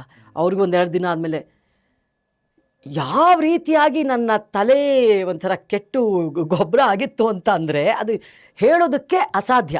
ನನ್ನಷ್ಟು ಒಂಥರ ಚಟುವಟಿಕೆಯಿಂದ ಕೂಡಿರುವಂಥ ವ್ಯಕ್ತಿ ಯಾರೂ ನಂಬಲ್ಲ ಬಿಡಿ. ನಾ ಹೇಳಿದ್ರೆ ಬೆಳಿಗ್ಗೆ ಸೋಫಾ ಮೇಲೆ ಕೂತ್ರೆ ಒಂದು ಮೂಲೆಯಲ್ಲಿ ರಾತ್ರಿವರೆಗೂ 12-14 ಗಂಟೆಗಳ ಕಾಲ ಅದೇ ಮೂಲೆಯಲ್ಲಿ ಕೂತಿರ್ತಿದ್ದೆ.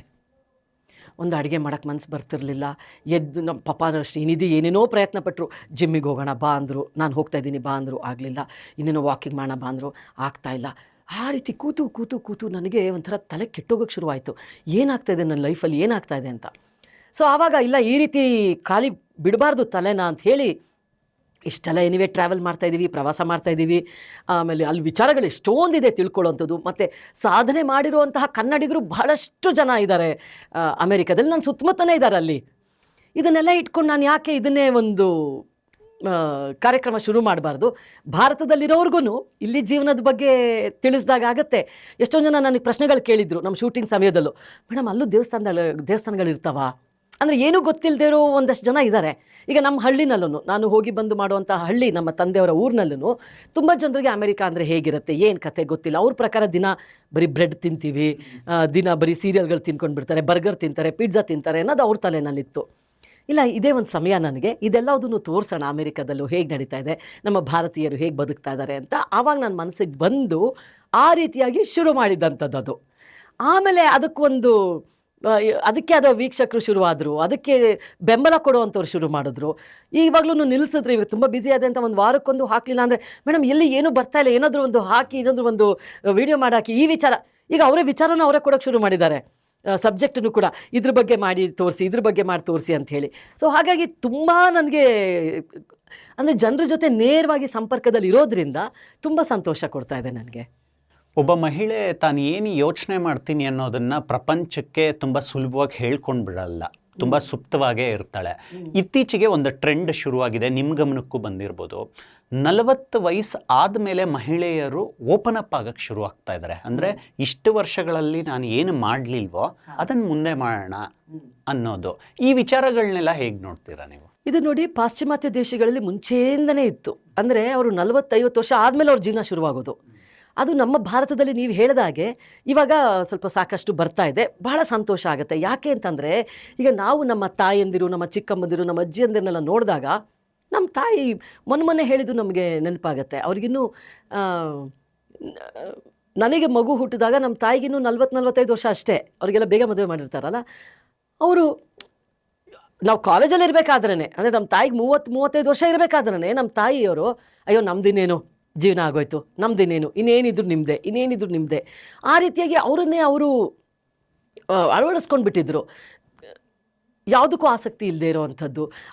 ಅವ್ರಿಗೆ ಆದಂಥ ಯಾವುದಾದ್ರೂ ಆಸಕ್ತಿ ಇದೆಯಾ, ಅದನ್ನು ಪರ್ಸ್ಯೂ ಮಾಡಬೇಕು, ಅದ್ರ ಬಗ್ಗೆ ಎಲ್ಲ ಅವ್ರಿಗೆ ಯೋಚನೆ ಬರ್ತಿರಲಿಲ್ಲ.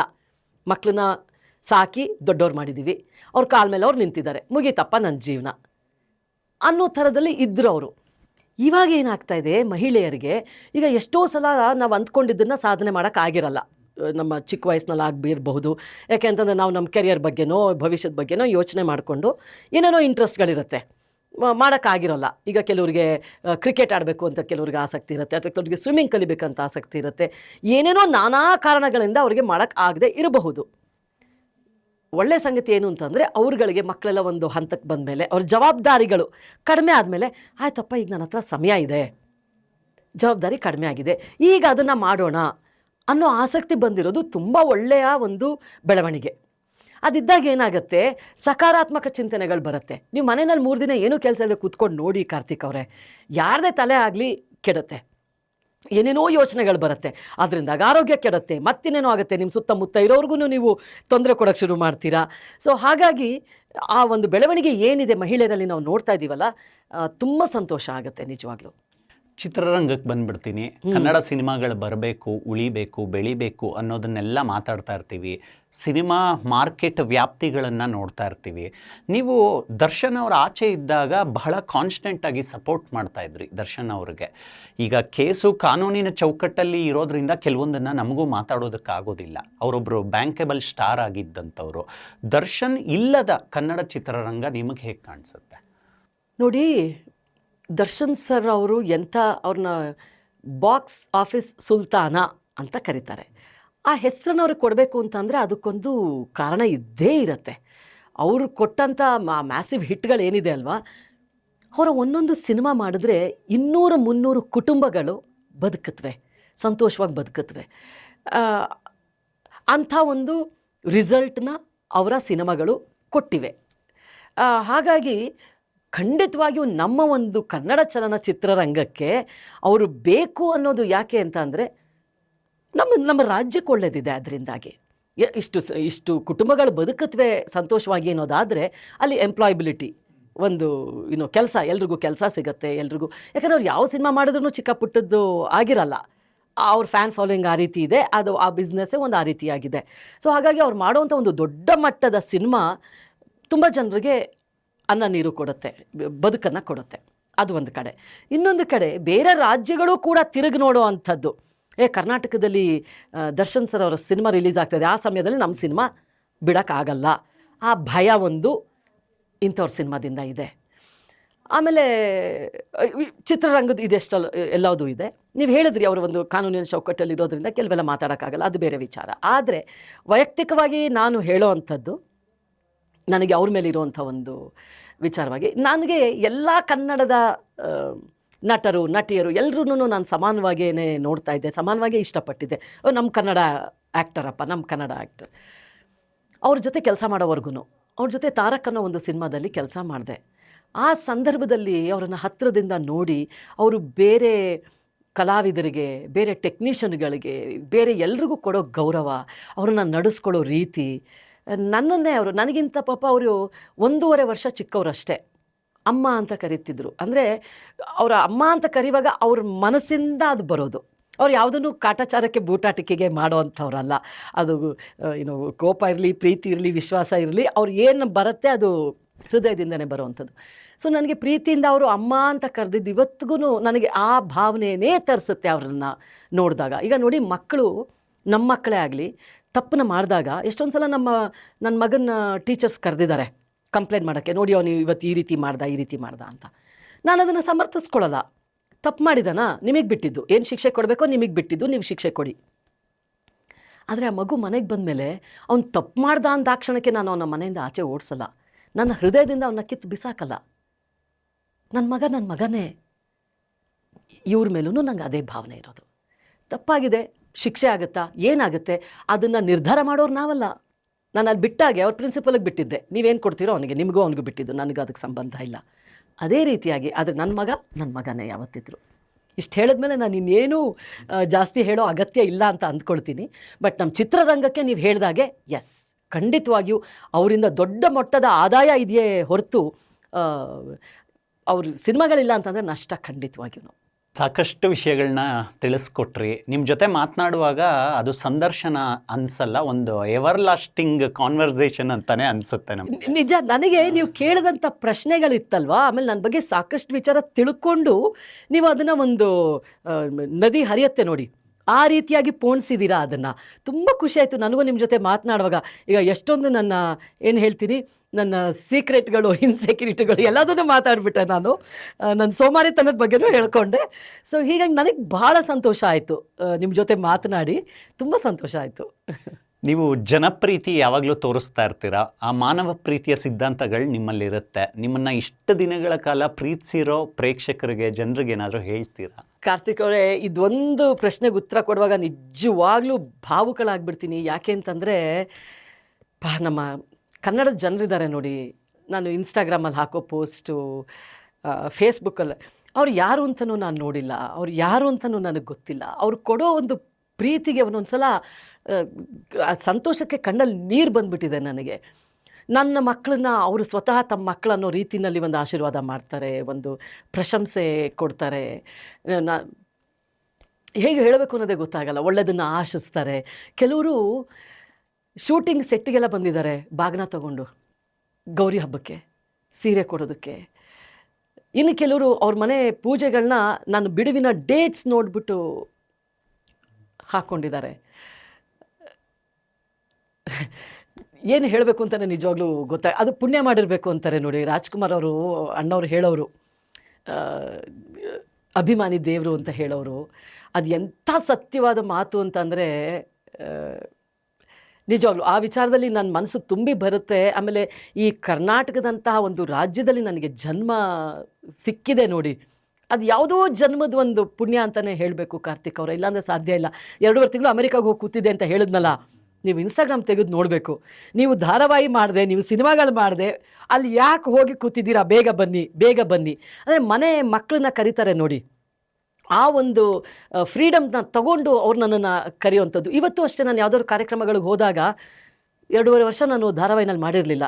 ಎಷ್ಟು ಆತ್ಮೀಯತೆಯಿಂದ ಕೇಳ್ತಾ ಇದ್ರು ಅಂದರೆ, ಯಾಕೆ ನಿಲ್ಲಿಸ್ಬಿಟ್ಟಿದ್ದೀರಾ ನೀವು, ಯಾಕೆ ನೀವು ಧಾರಾವಾಹಿ ಮಾಡ್ತಾಯಿಲ್ಲ, ನೀವು ಬರಬೇಕು, ನೀವು ಧಾರಾವಾಹಿ ಮಾಡಬೇಕು, ಆಮೇಲೆ ಈ ರೀತಿಯಾದ ಪಾತ್ರ ಮಾಡಬೇಕು ಅಂತಲೂ ಬಾಯ್ಬಿಟ್ಟು ಕೇಳ್ತಾರೆ. ಸೊ ಹಾಗಾಗಿ ಅದು ತುಂಬ ಸಂತೋಷ ಇದೆ. ಇದೇ ಸಂದರ್ಭದಲ್ಲಿ ಮತ್ತೊಂದು ವಿಚಾರ ಹೇಳ್ತೀನಿ ನಾನೇನು ಅಂತಂದರೆ, ಸೋಷಲ್ ಮೀಡಿಯಾದಲ್ಲಿ ನೋಡಬೇಕಾದ್ರೆ ನಾನು ಅಂತ ಮಾತ್ರ ಅಲ್ಲ, ಸುಮಾರು ಕನ್ನಡದಲ್ಲೇ ಸಾಕಷ್ಟು ಕೆಟ್ಟ ಕೆಟ್ಟ ಮೆಸೇಜ್ಗಳು ಕೂಡ ಬರ್ತಾ ಇರುತ್ತೆ. ಕೆಲವು ಒಂದು ಸೆಕ್ಷನ್ ಇರ್ತಾರೆ ಜನ, ಎಲ್ಲ ಕಡೆ ಎಲ್ಲ ಥರದವರು ಇರ್ತಾರೆ. ಅದು ಯಾವ ರೀತಿ ಅಂತಂದರೆ, ನೀವು ಎಂಥ ಒಳ್ಳೆ ಪೋಸ್ಟ್ ಹಾಕಿ ಏನು ಪೋಸ್ಟ್ ಹಾಕಿದ್ರು ಕೆಲವು ಸಲ ಅಂದ್ಕೋತೀನಿ, ಇವಾಗೇನೋ ಒಂದು ನಾನು ಆರ್ಮಿನಲ್ಲಿ ಮಾಡಿದ್ದಂಥ ಒಂದು ಕಾರ್ಯಕ್ರಮ ಹಾಕಿರ್ತೀನಿ, ಅಥವಾ ಇನ್ಯಾವುದೋ ಒಂದು ಇದಕ್ಕೇನು ಕೆಟ್ಟ ಕಮೆಂಟ್ ಬರೋದಕ್ಕೆ ಸಾಧ್ಯನೇ ಇಲ್ಲ ಅನ್ನೋ ಒಂದು ವಿಶ್ವಾಸದಿಂದ ಹಾಕಿರ್ತೀನಿ. ಅಲ್ಲೂ ಒಂದು ಕೊಂಕು ಬಂದಿರುತ್ತೆ, ಅಲ್ಲೂ ಒಂದೇನೋ ಕೆಟ್ಟದು ಕಮೆಂಟ್ ಬಂದಿರುತ್ತೆ. ಸೊ ಆವಾಗ ಅನಿಸುತ್ತೆ ಇವ್ರು ಕನ್ನಡಿಗರಾಗಿರೋದಕ್ಕೆ ಸಾಧ್ಯನೇ ಇಲ್ಲ. ಯಾಕಂತಂದರೆ ಯಾವುದೇ ಕನ್ನಡಿಗರಾದರೂ ಇನ್ನೊಬ್ಬ ಕನ್ನಡಿಗರನ್ನ ಅಭಿಮಾನದಿಂದ ನೋಡ್ತಾರೆ, ಒಳ್ಳೆ ಕೆಲಸಗಳನ್ನು. ಸೊ ಹಾಗಾಗಿ ಈ ರೀತಿ ಇಲ್ಲೂ ಕೆಟ್ಟ ಒಂದು ಮೆಸೇಜ್ಗಳು ಬರ್ತಾ ಇದೆ ಅಂದರೆ ಅವ್ರ ಮನಸ್ಥಿತಿ ಸರಿ ಇಲ್ಲದೆ ಇರೋವಂಥವ್ರು, ಅಥವಾ ಇವಾಗೇನು ನೀವು ಗೂಗಲ್ ಟ್ರಾನ್ಸ್ಲೇಟ್ ಕೊಟ್ಟರೆ ಯಾವ ಭಾಷೆಯಿಂದ ಯಾವ ಭಾಷೆಗೆ ಬೇಕಾದರೂ ನೀವು ಟ್ರಾನ್ಸ್ಲೇಟ್ ಮಾಡಿ ಒಂದು ಮೆಸೇಜ್ ಹಾಕ್ಬೋದು. ಆ ರೀತಿಯಾಗಿ ಮಾಡ್ತಾ ಇದ್ದಾರೇನೋ ಅನ್ನೋ ವಿಶ್ವಾಸ ಇನ್ನೂ ನನಗೆ, ನಮ್ಮ ಕನ್ನಡಿಗರು ಅಂತ ನಾನು ಅದನ್ನು ಒಪ್ಕೊಂಡಿಲ್ಲ. ಸೊ ಹಾಗಾಗಿ ಬಟ್ ಒಳ್ಳೆಯದು ತುಂಬ ಇದೆ, ಒಳ್ಳೆಯದು ತುಂಬಾ ಇದೆ. ನಟನೆ, ನೃತ್ಯ, ನಿರ್ಭೀತಿ ಈ 3 ಪದಗಳು ನಿಮ್ಮ ಜೀವನದಲ್ಲಿ ರಾರಾಜಿಸ್ತಾ ಇದೆ. ನಿಮ್ಮ ಮುಂದಿನ ಕಲಾ ಜೀವನ, ಪ್ರಾಜೆಕ್ಟ್ಗಳು ಎಲ್ಲವೂ ಕೂಡ ಸುಖಕರವಾಗಿರಲಿ ಅನ್ನೋಂಥ ಆಶಯದ ಜೊತೆಗೆ ನಾನು ನಿಮ್ಮನ್ನು ಬೀಳ್ಕೊಡ್ತೀನಿ. Thank you so much for your time. Thank you. ತುಂಬ ಧನ್ಯವಾದಗಳು ಕಾರ್ತಿಕ್ ಅವರೇ. ತುಂಬ ಒಂದು ಒಳ್ಳೆ ಸಂದರ್ಶನ ಮಾಡಿದ್ರಿ, ಮನಸ್ಸು ಬಿಚ್ಚಿ ಮಾತಾಡುವಂತಹ ಒಂದು ಸನ್ನಿವೇಶನ ನೀವು ಕಲ್ಪಿಸ್ಕೊಟ್ರಿ. ನಿಮಗೆ ತುಂಬ ಧನ್ಯವಾದಗಳು. ನೋಡಿದ್ರಲ್ಲ ವೀಕ್ಷಕರೇ, ಮಾತುಗಳಲ್ಲಿ ವ್ಯಕ್ತಪಡಿಸೋಕ್ಕೆ ಆಗದೇ ಇರೋದನ್ನು ಭಾವನೆಗಳಲ್ಲೂ ತೋರಿಸ್ಬೋದು ಅನ್ನೋದು ಯಮುನಾ ಶ್ರೀನಿಧಿಯವರ ಕಲಾ ಜೀವನ.